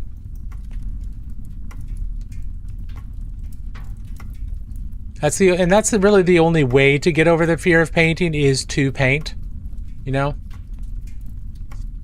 That's really the only way. But you're doing a good job with it.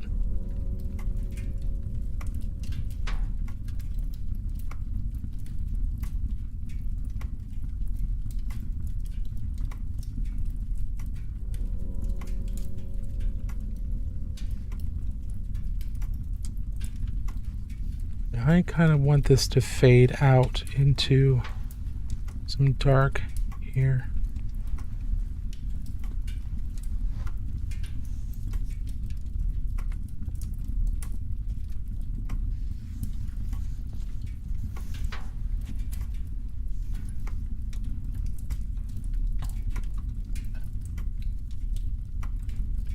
Hey newbie, how's it going? Welcome on in. Hope you're doing well. Thanks for popping by.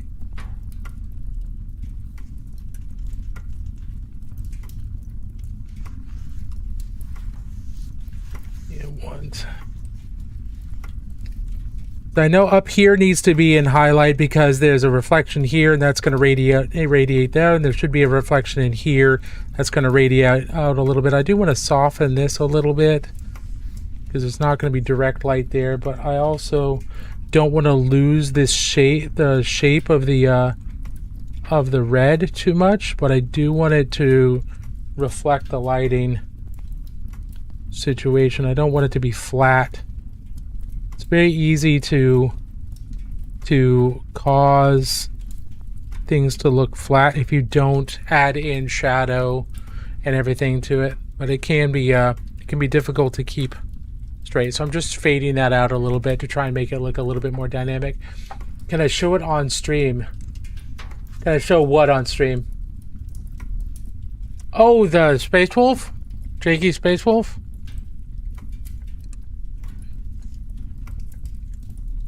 Give me a second.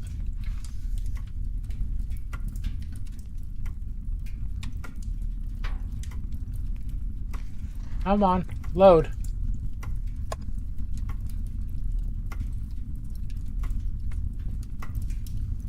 Why is this not loading?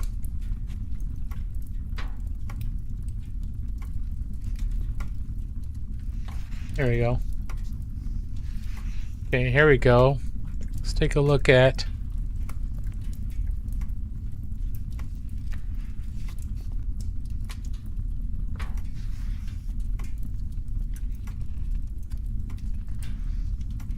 there we go.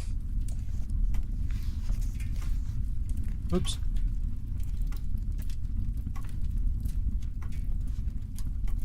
It's going staring at my kit bash project. Ooh, what are you kit bashing, newbie? So yeah, here's Jakey's Space Wolf, their sixth model. I think this looks really nice. You know, the armor, the beginning of the armor, obviously the face and stuff. That's more details that need to be done. But look, like you've got battle damage, you've got dings and scratches all over the armor. I think the armor is painted fairly cleanly. There's not a lot of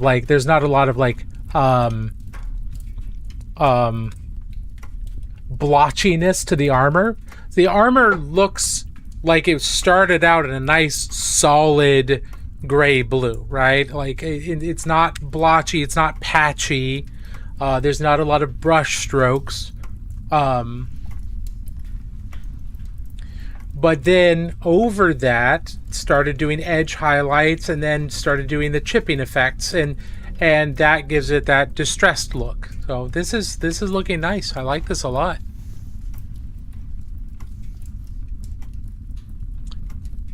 Posted in Discord, it's a Nurgle Chaos Rhino. Oh, very cool.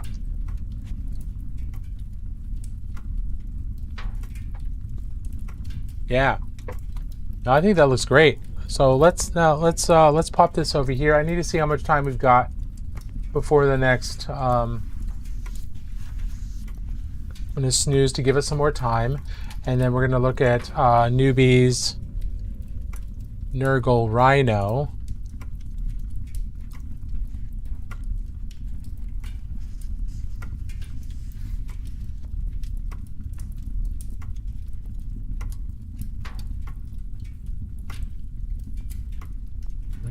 We've got some.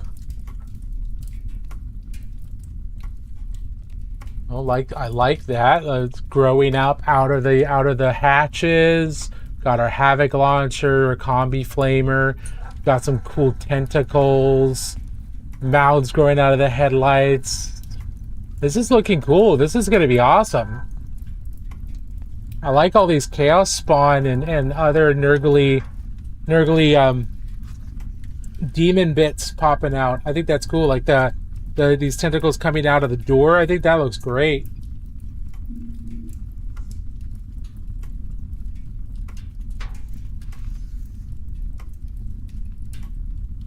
It's still in the planning stage? Yeah. No, I think you've got a really good start. Absolutely. The assembly looks nice. There's some mold lines. So, you know, address those. But I like all the use of bits. I like the crumpled in areas, the holes that are being broken in through the Nurgle infestation that's growing inside. This looks great. I think this is going to be awesome. It's your first kit bash? That's impressive. That's very cool.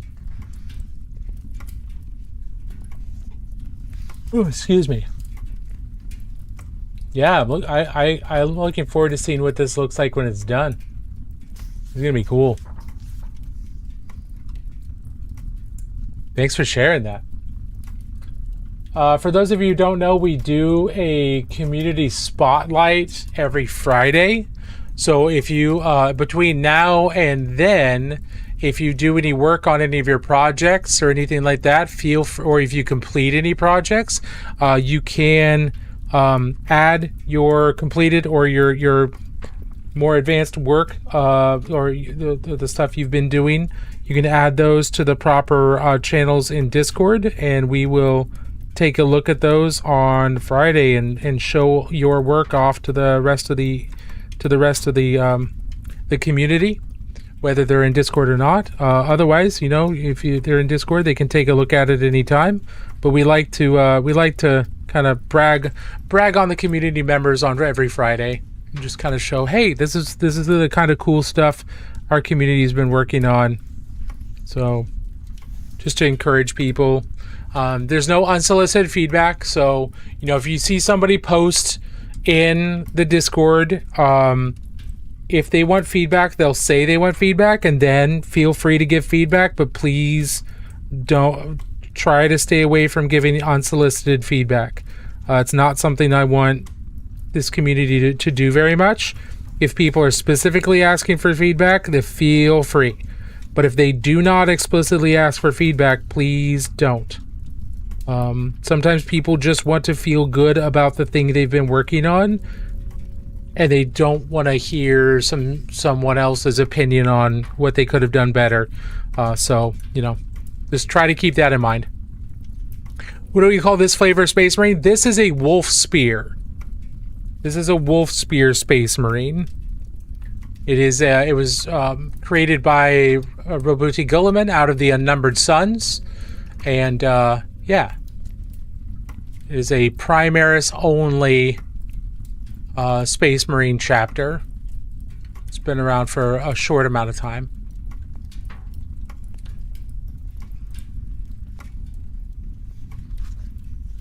But yeah, you can look up Wolf Spear Space Marines, and you'll find the wiki entries and the entries and like the official stuff for them. They're pretty cool. They're pretty sweet. Pretty freaking sweet. He's so edgy and dark, right?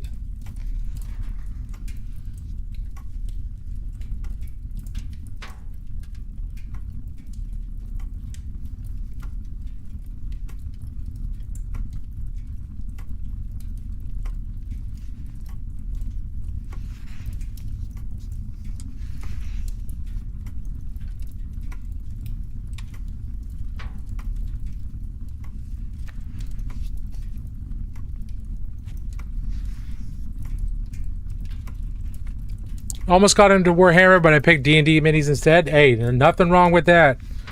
Nothing wrong with that at all. Whatever gonna float your boat the best, that's what you should focus on. Whatever you find the most interesting, or the most accessible, or the most useful, go with that.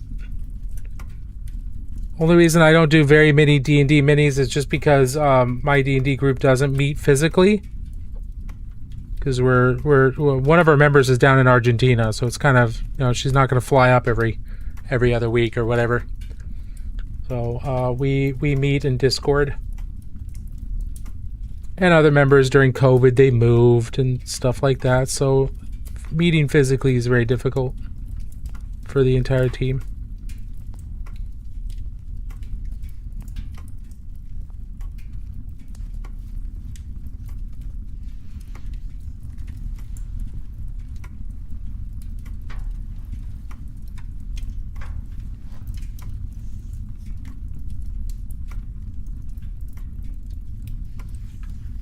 Have I painted any Moonstone minis? I have not. I have some. I had an idea for a diorama that's still rattling around in the back of my head, but I have not painted many of them. I do have the starter. I just haven't done much with it. I have so many different projects. It's kind of hard to choose in between them. They're really cool. They're very whimsical. I like their sculpts. I don't like all their sculpts, but I like a lot of their sculpts. Some of the sculpts are a little too whimsical. Or this, I don't like the way the whimsy was done on the sculpt in a couple of them. But for the most part, I think they're awesome.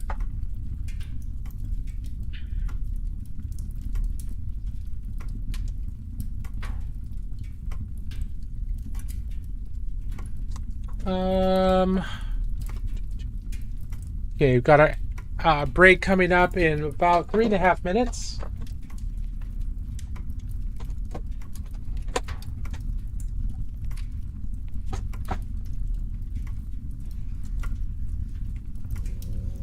Where did I put the stuff I was using for gold?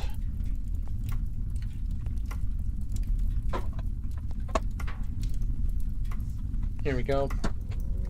Woo.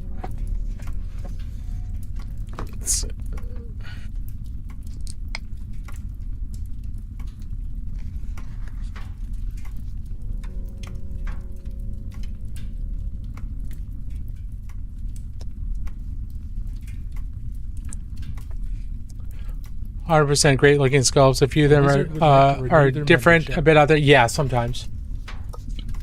F&C Hobbies, thank you so much for renewing your membership. So you guys get to see something kind of cool and special here. So this being the great library of magic, we have library cards for those who subscribe on the Purple app. Everybody has their own library card here with their username attached, written here in an ink and fountain pen. And every month when you renew, you don't have to, but every month when you renew, you get a new stamp. Boom, look at that. And every month each stamp builds on the one before it, and it just gets more and more complex and more intricate and more colorful. As an example here, this is a 4-month. This is currently a 5-month stamp. And look how beautiful that is. Now, if you can't see anything, that's okay. Don't worry about it. You're probably just new here, or you just haven't hung around the library enough.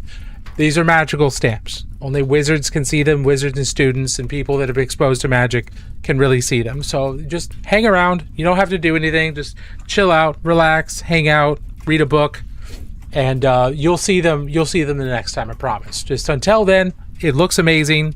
It's a beautiful, beautiful layout, and just take my word on that. It's gorgeous. But F&C Hobbies, thank you so much. Enjoy your stamp.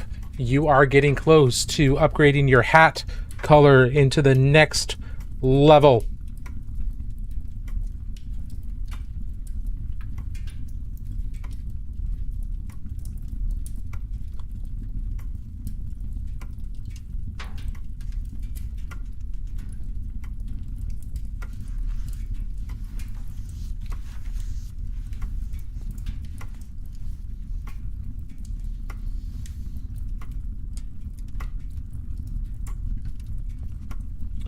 So now we're going to take a little bit of our non-metallic metal gold. We've got some of these decorations and rings to attach these decorations to the rope and to the bangles here on the Space Marine. So we're going to make those kind of golden.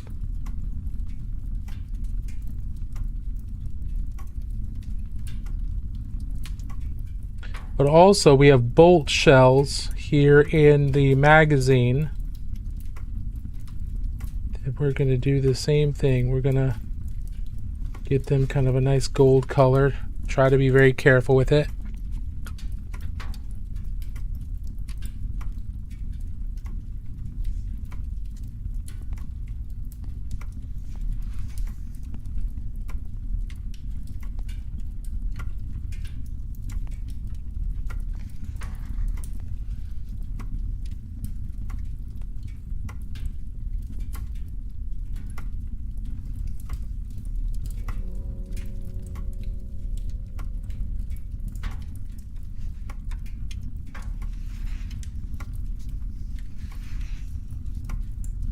And on small things like this, we don't have to worry about too much about the light direction because these are so small and we're just trying to get little glints of light bouncing off of them.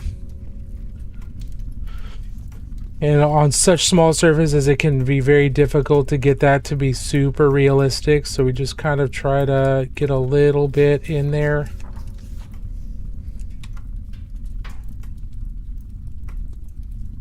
Make that as close to realistic as we can without completely ruining everything. And sometimes a little glaze can help tie everything together a little bit.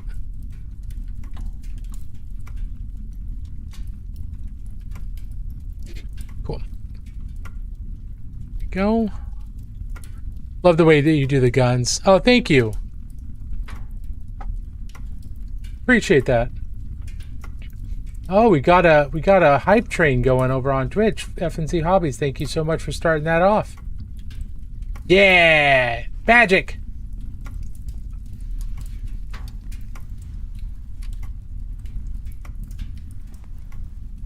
A wizard is never late, Frodo Baggins. Nor is he early. He arrives precisely when he means to. Froggenstein, thank you so much for the raid. It looks like we're in the middle of an ad and I got distracted. I hope you guys are not stuck in that. But thank you so much for the ad's almost over. So thank you so much for the raid.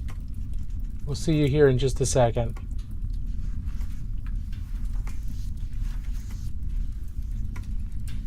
Man, I thought I had like another 3 minutes. I just completely lost track of time.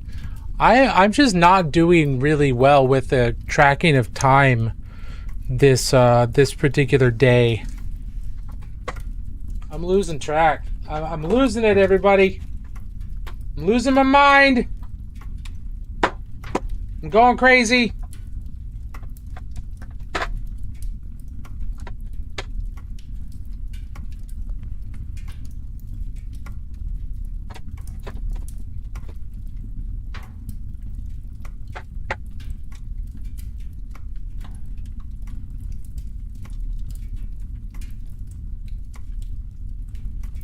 I'm obviously going absolutely bonkers. Yeah, I need a few more points in chronomancy, absolutely, because I am losing track of time. I don't notice when the ads are coming or when they've started. At least not in this stream. Froggenstein, how are you doing? I hope you're doing well. Thank you so much for the raid.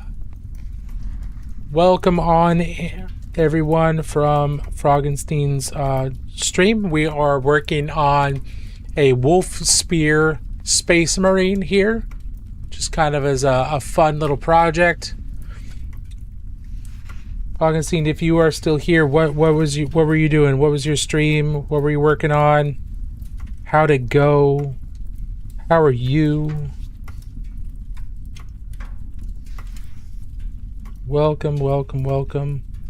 For those of you who are brand new here, my name is Useless Wizard. I'm the Wizard of Useless Magic. This is the Great Library of Magic.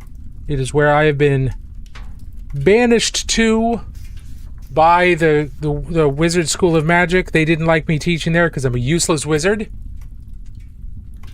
So they didn't want me teaching there anymore. So they kind of kicked me out and sent me down here to get out of their hair. Out of their long, scraggly, old hair. bunch of jerks. But now I'm down here.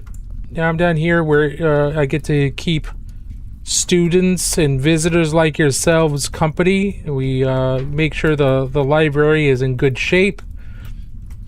You guys get to wander it safely. Watch out for the book mimics. Just be careful. The book mimics can be vicious.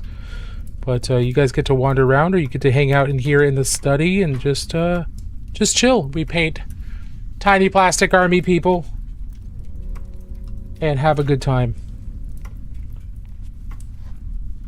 Talk about all kinds of nerdy things. Like Warhammer and Necromunda and stuff like that.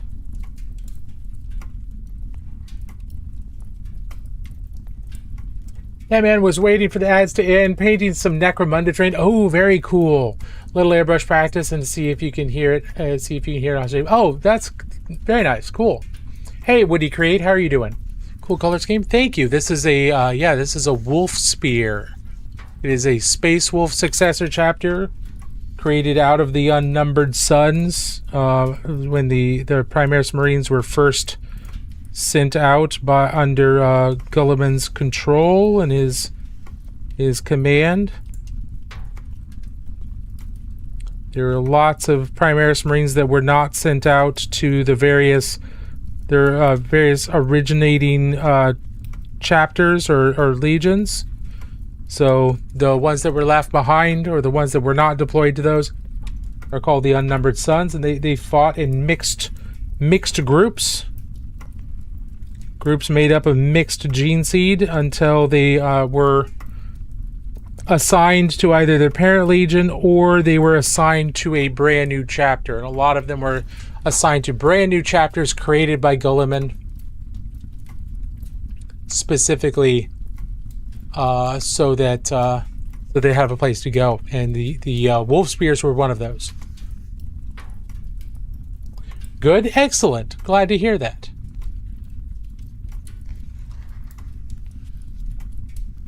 We got some of his charms done. We need to do more on the sheath here.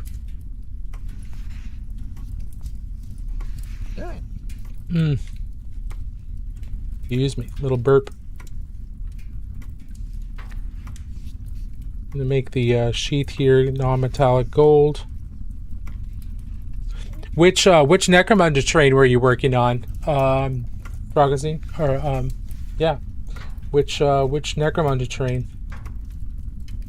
I've got some MDF Necromunda terrain. I really do need to get back to someday.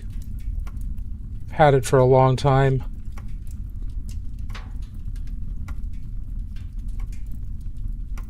But storing terrain is difficult. Especially if you've got a goodly amount of it. It can be very difficult to store that terrain properly and securely.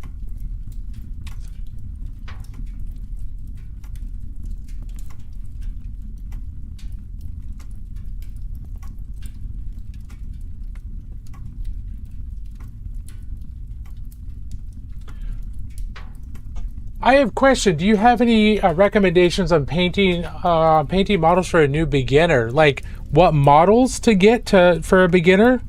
Whatever you think looks cool, honestly. But you know, things that don't have too many details, because it can be very overwhelming to paint a model with lots and lots of details.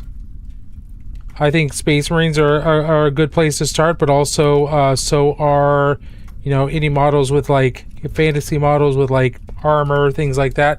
Those tend to be pretty straightforward to paint. It's more about how you approach the painting and like what order you're going to paint the model than how much detail they have. So what my recommendation is that you take the model and then you break it down into, you know, layers. You break it down into like, okay, if the model were to wake up in the morning and put on its clothes and its armor, what order would it put everything in? and paint it in that order. So, start with the skin, because that's the first, right? Then start with the most inner layer of fabric, and then work outwards, and then end with the details and the armor. But start, paint it in the order they'd get dressed in.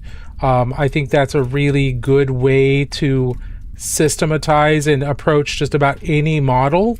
There are exceptions to that you'll probably end up saying, yeah, it's not going to work that way. Well, doing that's not going to work well for this particular model, and that's fine.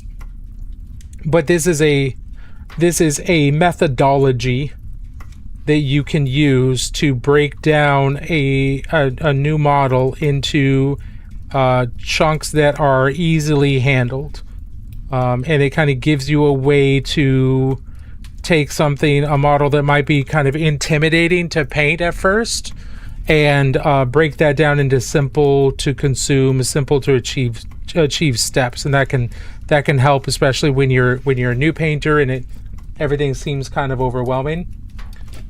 That would be my recommendation, is paint them, break them down into stages, and the stages based on, how they would get dressed.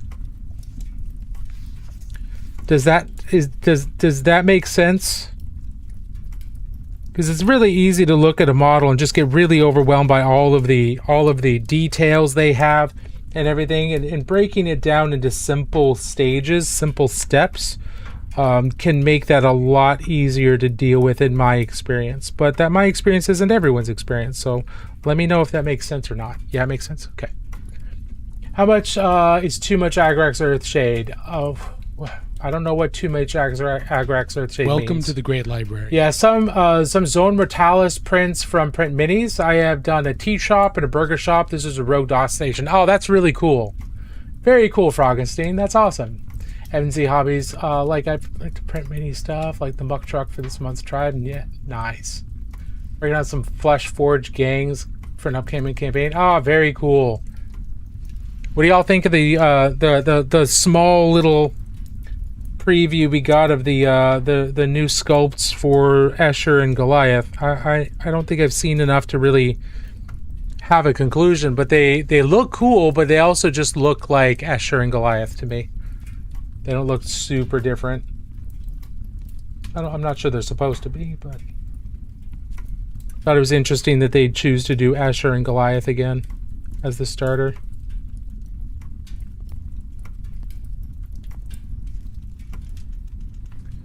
Gonna be expensive models like the Tech Hunters for Vanguard. Probably. I'm not super excited about the fact that I'm probably gonna have to rebuy all the books all over again when they're reprinted out. I'm not happy about that. I don't want to have to do that. I have all the books, and I spent a lot of money on all those books. Not excited. But I'm also excited about, potentially getting all the rules kind of grouped together properly. Because right now they're spread all over the place. Assuming you want to use all of the rules for one of your games, it's going to be spread across at least 2 or 3 books, if not more. That can be really difficult to deal with.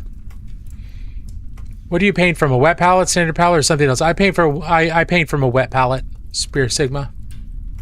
I use a wet palette. I use a Game NV wet palette. Doesn't really matter what wet palette you use. But because I'm streaming for 3 hours, usually, and then when I sit down and I want to paint a tutorial or something like that, I'm usually I'm usually filming for a while. A dry palette, like a standard palette, just dries out far too quickly for me. So I use a wet palette. And I put fresh paint on the palette every time I start. Like I try really hard not to use the paint I had from yesterday today, because the top of that paint is, even on the wet palette, the top of that paint is often crusty, and those little crusty bits can get in the paint and can get into my layers and add physical texture to the model that I don't want to be there. So I'm not using paint I had from yesterday when I'm doing a wet palette. I always put new paint down. Because a wet palette's job is not to preserve paint across multiple days. It is capable of doing that, but it's not its job. Its job is to keep your paint wet and workable during the session you're working. That's its job.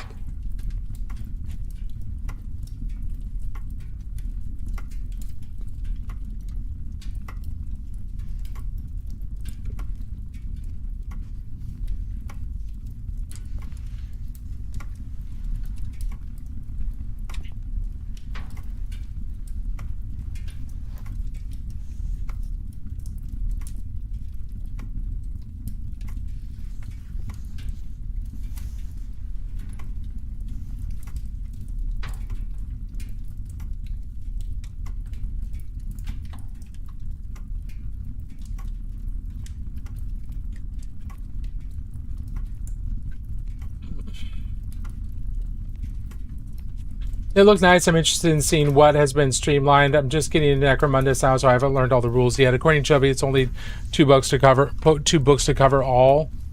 Yeah, for the start, but like I've got all the house books, all like those I've got the core book, and then I have like the regular basic gang rules. But then there's also all the House of books that have come out, and then also the campaign books that came out. Like those are there's a lot of books. No House of books going forward. Interesting. Well, I'd be okay with that. I'm still gonna hold on to these books because I think the lore will still be valid. But we'll see. They said they said that was how they were going to treat them. Also, the books now are going to be the core rule book and then the 2 books for the game. It's okay, interesting. Yeah, some of the streamlining concerns me, but we'll see. A new rule set every 9 years isn't so bad. That's not so bad at all.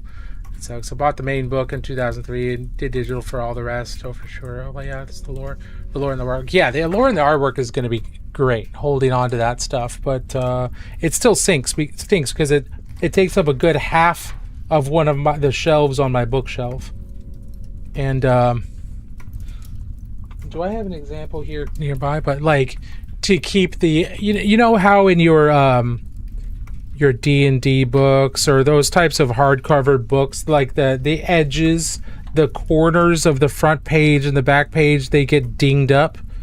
I went to the trouble of ordering brass protectors or metal protectors for those that you just crimp onto the corners, the outward corners of the front and back covers, and so they look like cool and medieval. I'll grab one here in just a second to show you. And so they've all got that cool thing. So give me a second.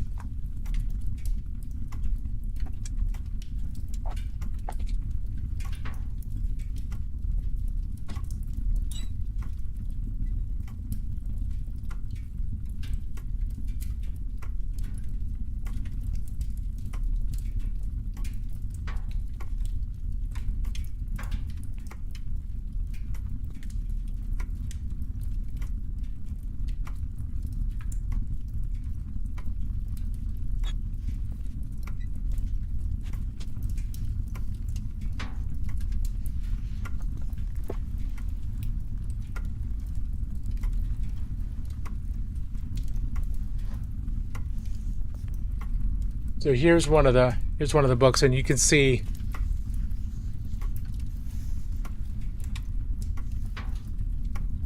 and you just crimp those on. You crimp those on with a pair of pliers.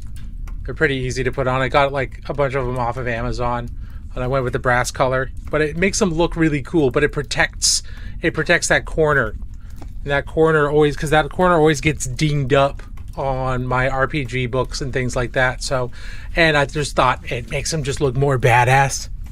It makes them look cooler. you know? But I did that to all of them. So like they're all a little customized, a little cool. You said, what do you create? You need something for my ADHD so I can relax from school or something? Hey, hobbies are a great way to do it.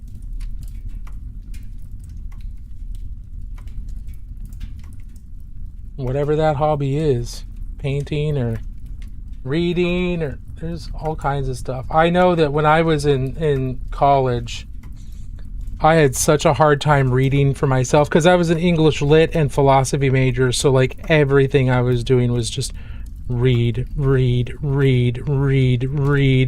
So much reading, which is enjoyable because I enjoy learning. But oh my God, it's so much reading.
So I'm going to try Warhammer painting. Excellent.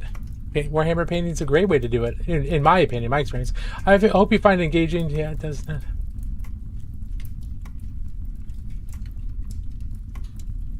Yeah, focus, brush control. Brush control is big. That the better you are at brush control, the easier things are going to be. But also, don't get frustrated when you mess up. Just keep in mind that you cannot ruin a model when you're painting it with paint. You can't ruin a model because you can either just paint over it or you can strip the paint off. And you can strip the paint with like simple green or isopropyl alcohol, like 90+% isopropyl alcohol. So any mistakes you make can either be painted over or they can be erased, and then you just, go again. So don't be stressed out. And don't worry about ruining a model. You're not gonna ruin it unless you like physically damage the model, in which case, it's possible. But you're not gonna do that with paint. Probably. LA's Totally Awesome is also a great way to do it. You just need to save up for your first model. Totally understand. And there's lots of other models. You can find Warhammer models on eBay, and those will be usually generally a little less expensive than MSRP. Sometimes you can get used models and then just strip the paint off of them and go with that. That's a good way to start. You can also use other models. You don't have to do Warhammer necessarily, especially when you're starting. But it is up to you, and I encourage you to work on what you are going to find exciting, and that's the most important thing. That grip is just not looking shiny to me. Welcome. Make yourself at home.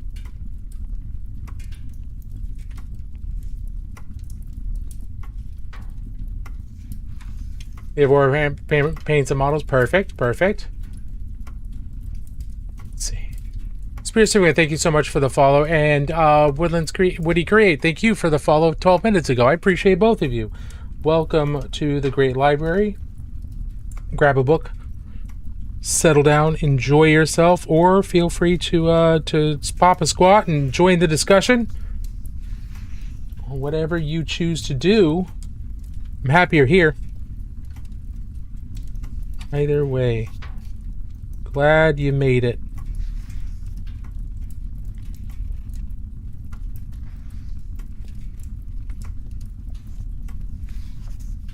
Okay. I want to go with leather for the grippy bits here.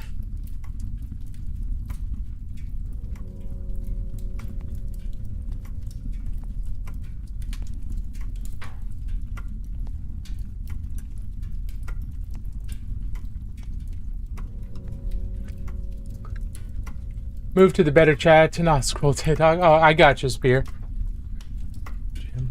Let's see. Oh, I missed some questions. What are you paint from a web palette? Do you have any standard auto include paints you would recommend regardless of scheme? Oh, that's a good question. I don't know. Alti Weddings. Okay, you are here. Yeah, so I have a standard leather that I use. And it's, it's nothing super crazy or special. I use a standard leather. This is the leather set from Viho Game Color. Gorgon brown, grunge brown,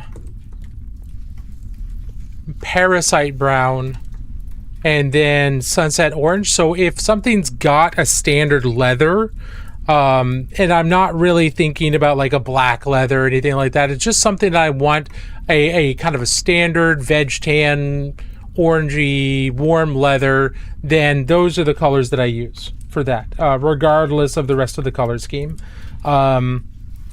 If I'm doing steel, I have a steel non-metallic metal that I typically use,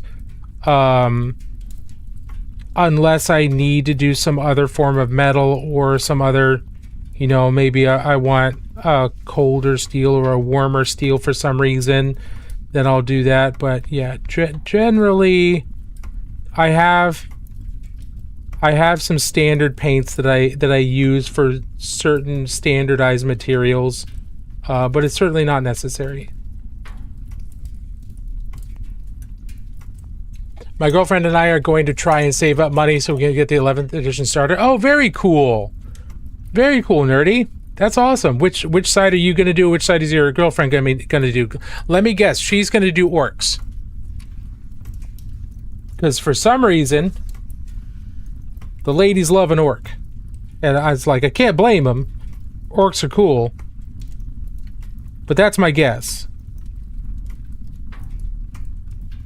Ladies seem to either do orcs, Tyranids, or Sisters of Battle. And then, like, far second is, like, Necrons. Seems to be the most common. But that women are not a monolith, obviously. That's just what I've noticed. And maybe it's just my sample size. You like the alien-looking ones? Yeah, the Tyranids. Since you're painting Space Marine and talking Necromunda, do you ever see Midwinter's mini custom Necromunda Space Marine as a boss? I don't think I've watched that video. I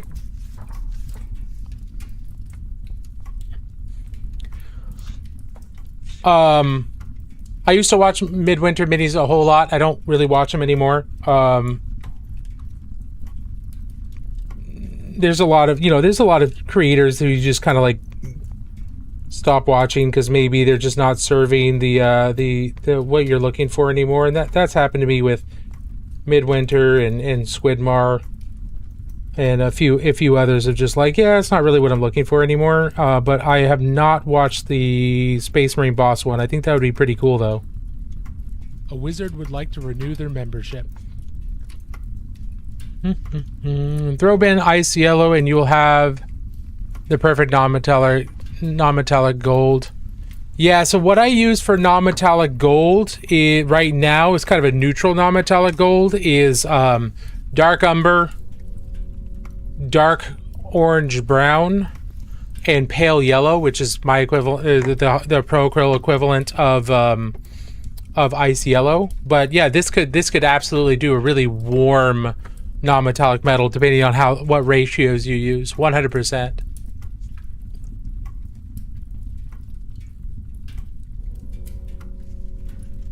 Talk to you later. Hey, Frankenstein, thank you so much for hanging out. Have a good one. Thank you for the raid. Nerdy Tokyo, thank you for resubscribing. Let's get your library card out here.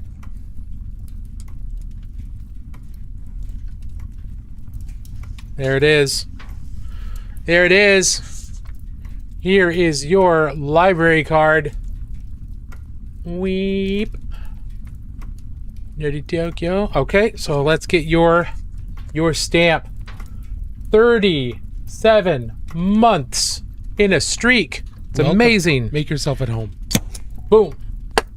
There we go. Look at that. Look at that. Look at that. It's beautiful. Look at it.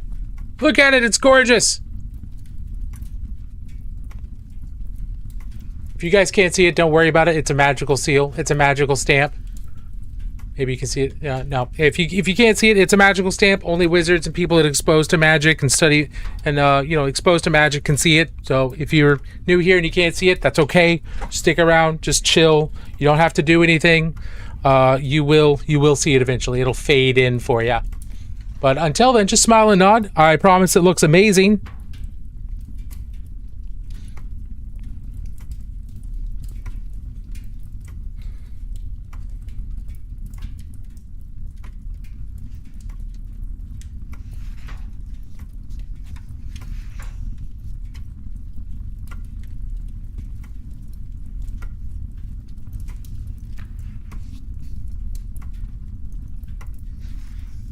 Gorgeous, yes indeed. How are you doing?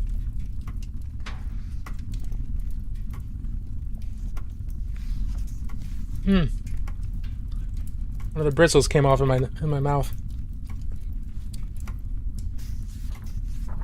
Yeah, I need to give this thing a really, really thorough washing and see if I can work out all the bristles that are starting to break. This is one of the reasons why I wanted to test these brushes for a while. I wanted to see how long they would last before bristles started to break, because bristles breaking is pretty natural. It's pretty normal. They are just normal hair. So depending on how they're used and what they're exposed to, those hairs will break down faster or slower. And I really wanted to see how long it was going to take for the golden maple bristles to start to break down. And this is the first time I've really had multiple of them actively start to break on me. And it's been at least 2 months since I bought these and started using them. And I've only used one. Like, I bought a set of them, 2 number 2s, a number 1, a number 0, and some dry brushes. I haven't touched any of the others. I've just touched this one number 2 golden maple master finest sable. And it's been really good. It's been really, really nice. And this is the first time in about 2 months of fairly consistent use, exclusive use. I haven't used any other paintbrush. The bristles are starting to some of the bristles are starting to break. So that's why I wanted to keep using it, to see how long that would take to happen. Now, once they start to break, that doesn't mean this brush is useless by any means. It just means I need to be aware that the bristles are starting to break, and eventually I might lose my tip. But for right now, they're fine. Let's see. Back in Japan, almost jet lag recovered. Yeah, I'll bet that takes a while. Finally, I did a bit of hobbying yesterday, putting together the orcs from the Armageddon box. Oh, fantastic, Nerdy. Tried a full base airbrushing for the first time today. Normally, I'll just prime with it. Love the base color results, and then felt like I ruined it trying to highlight. I get that, Spear Sigma. I totally understand that. But remember, you're not going to ruin it. It is recoverable. It might just take some work. Are they Kolinsky golden maples? Yeah, these are Kolinsky sables. Now, I don't know if they're a mixture of some synthetic Kolinsky sable and actual sables. On their website, they say it's Kolinsky sable, but I don't know. I can't promise that. That's just what their website says. I've heard tell. Some people have claimed that these are pure Kolinsky sables. Some people say that they're a mixture of the synthetic sables, and some people say they're just nothing but synthetic sables. From the performance, I'm not certain. But I'm not unhappy with the performance by any means. 26 for the set was not terrible at all. I paid that for one brush. Yeah, no, it was surprisingly good. Now, if I'm going to recommend a brush set or a set of brushes, I personally am going to recommend Game Envy or Monument Hobbies, unless you want, these are not bad, and I'm going to give them a good review. So the Golden Maples are fine, but I find the Monument and Game Envy's their brushes are just as good, and I don't think their bristles break quite as soon.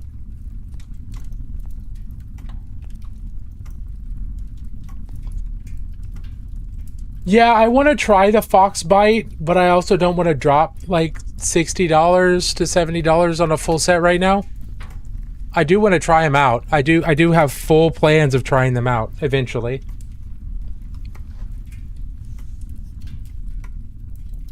But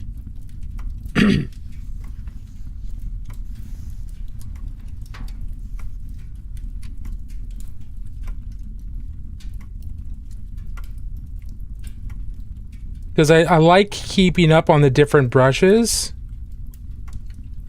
I really do enjoy keeping up on the different brush types out there, so I can give decent recommendations. And I have no problem saying the Golden Maples are fine, but I think my go-tos will still be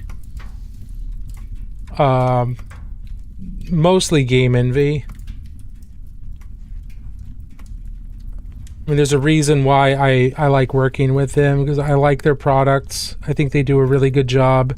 But I do want to be honest too. Like, I am either going to be an affiliate or am already an affiliate, and I just can't remember what my code is for them. But it's not because I'm an affiliate that I recommend them. I recommend them because I think they're good, and that's why I wanted to become an affiliate with them, because I like their products.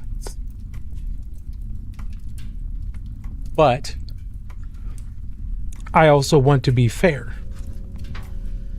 These are not bad brushes, and I have not been disappointed by them at all. Did Magnus do anything wrong? I mean, the meme answer for a Chaos and Word Bearers boy like myself is no. The reality is he let his arrogance and he let his arrogance get away from him, and yeah, he definitely did wrong thing for right reasons, but wrong thing in a very arrogant way. Like, he ruined the human webway, as far as we know. Like, he fucked that. He messed that up real bad. Now, was it entirely his fault because Daddy didn't tell anybody about this? No. But he was so insistent on proving that he was right that he just did things in the most ham-fisted way possible.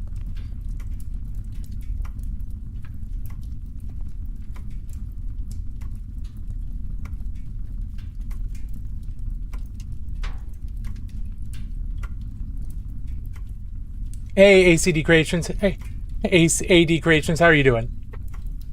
I thought they've been my workhorse for the last couple of years. I still use them. Nice. That's good to know, Nerdy. I would definitely want to try them out. Where do you sit on lighting? I see you painting light. Do you ever leave it? I see you painting light. Do you ever leave it to real light? No, because it's night. If I was going to use it to real light, then I could only paint during the day. And I live in the Pacific Northwest. I live in the Portland, Oregon area, and we don't get a lot of bright light. So I don't have a source of really bright daylight. Now the bulbs that I use are daylight bulbs, but they're very bright daylight bulbs because not only do I want to be able to see, but it's also for the camera. But I'll take the miniature and I'll go look at it outside, or I'll go look at it under fluorescent, like regular gaming fluorescent light, like the lights at a game store, and see what it looks like. And you know, it looks a little different, but it doesn't look significantly different usually.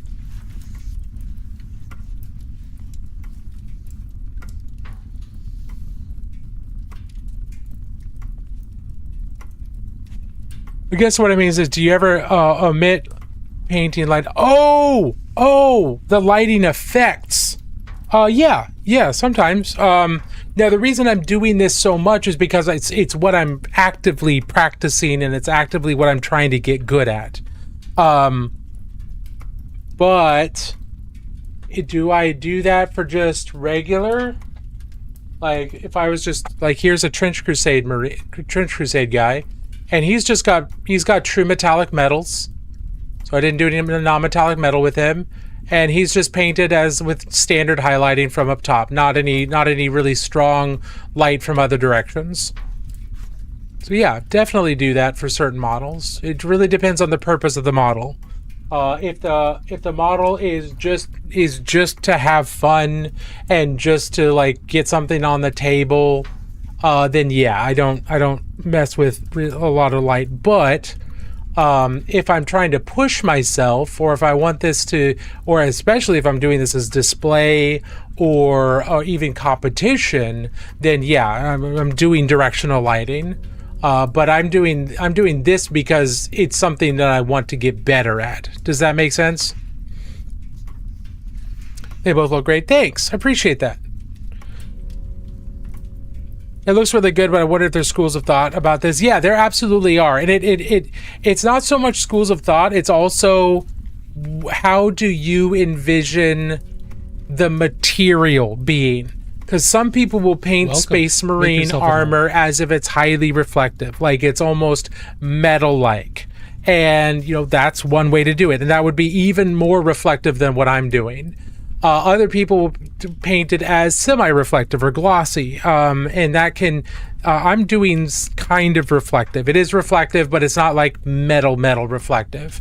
If I did glossy armor, I did glossy armor on this guy, so I tried to go with more of a glossy look on his metal armor or his black armor,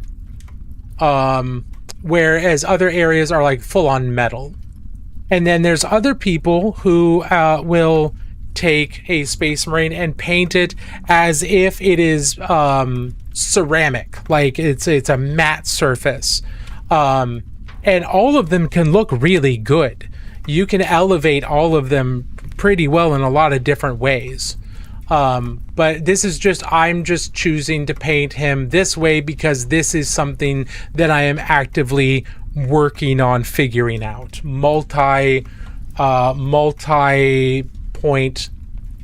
like multi directional lighting. So this guy's lit as if there's a light source coming from this direction, that direction, and that direction. So at 45 degrees each way. And so you can see it. The light source is from here, from here,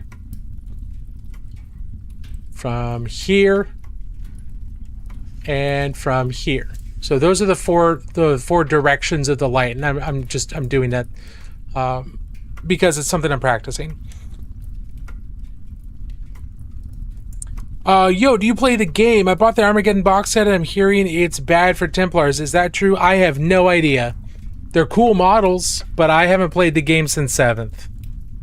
And now we're in 11th. So I am unfortunately not the person to answer your question knowledgeably. What about anybody in chat? Has anybody heard in chat that the models, the Space Marine half of the models don't work well for Templars? Are there certain models in there that the Templars can't use? or have you heard anything else? Because I am not the person to ask for that. And I want to see if any of you gamers in chat know better, because you probably do. Probably know better than me. I gotta scoot out. Have a good evening. Hey, FNZ Hobbies, thank you so much for hanging out. Good to see you. Anybody in chat know? Are the what are people saying about the Space Marine forces in the Armageddon box? Are they decent? Are they not good?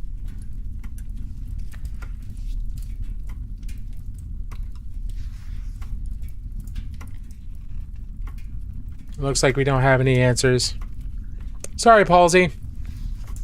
Paul Schneider, I apologize that I don't have that information for you.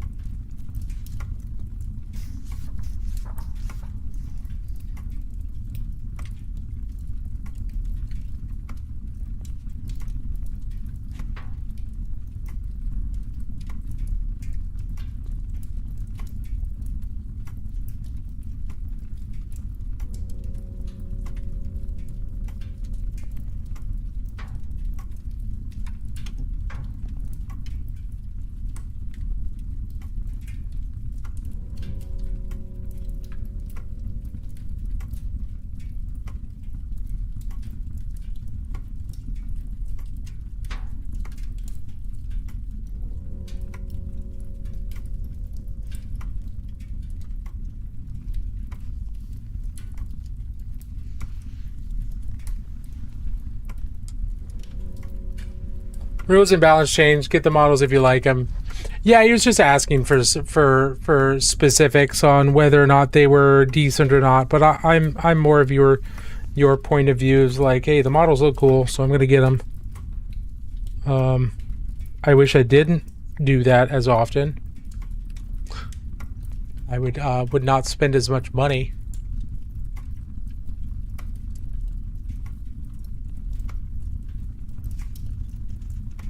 Okay, we are coming close towards the end here, but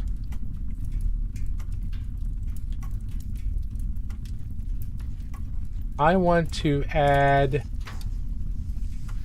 some stuff to his face.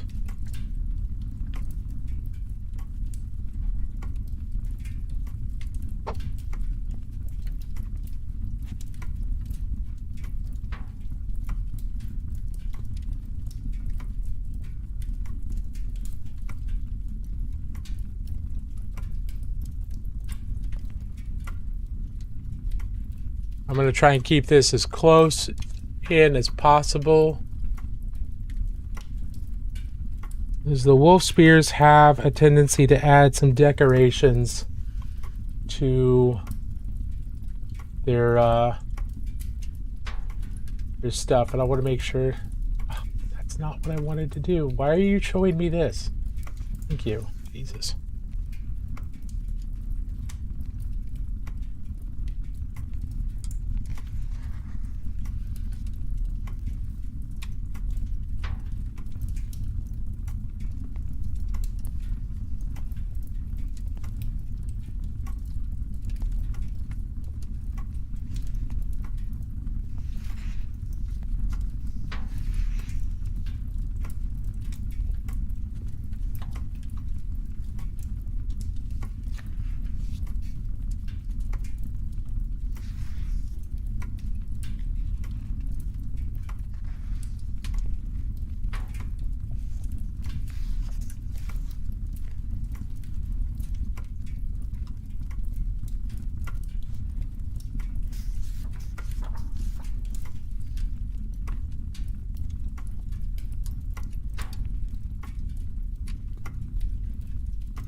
Hmm.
It is really hard to do something that small that is shown on the wiki. That is a very, very, very small design, and I do not have it in scale properly at all, but...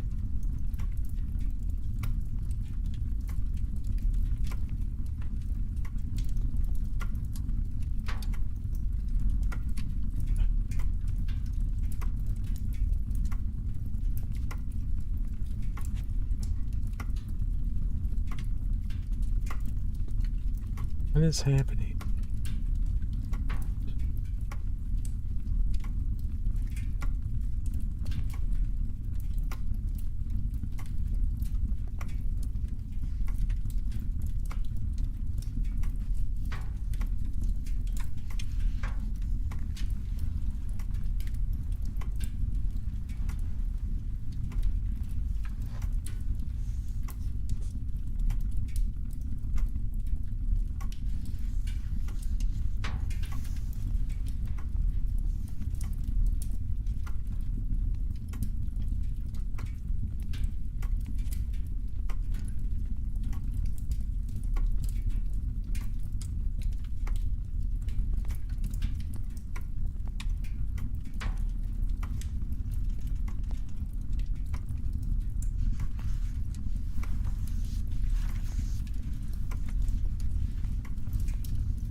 I feel like I'm making it worse.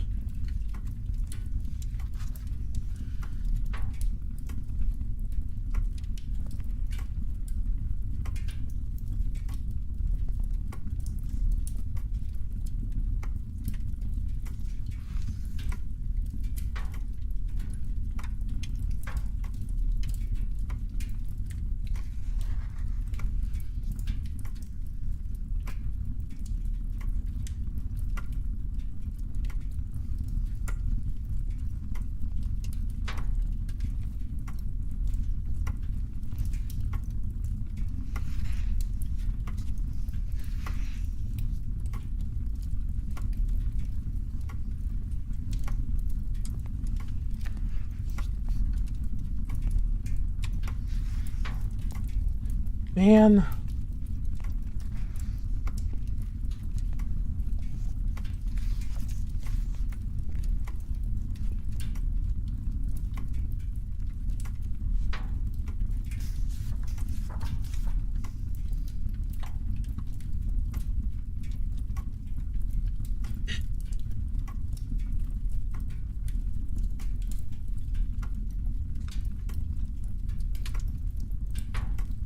That's where I'm going to leave it for now. I'm losing ground here.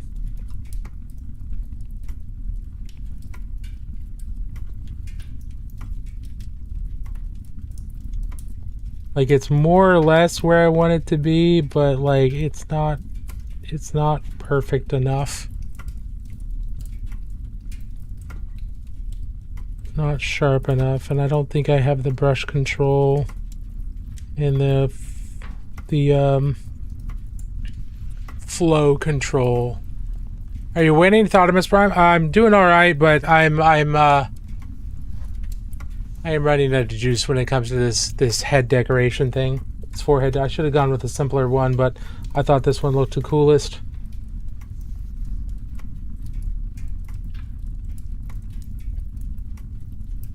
And I just feel like I'm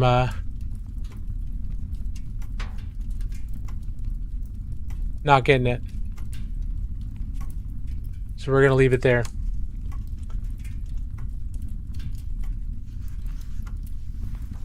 And we're gonna leave it there for now. That Space Shark? No, this is a wolf spear. This is a wolf spear Space Marine. It's a successor chapter to the Space Wolves. That is a Primaris only successor chapter.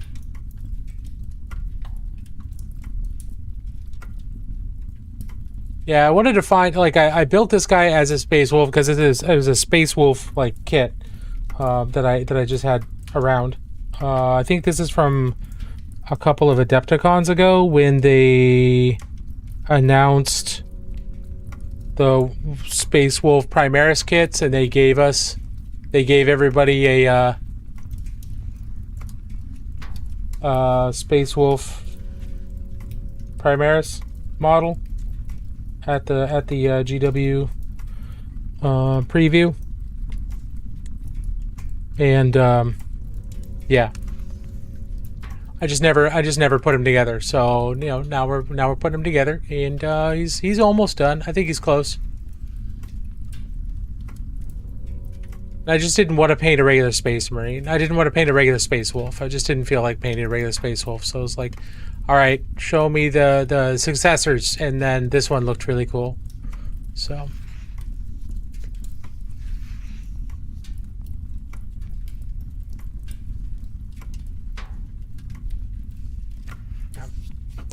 We're gonna set him aside,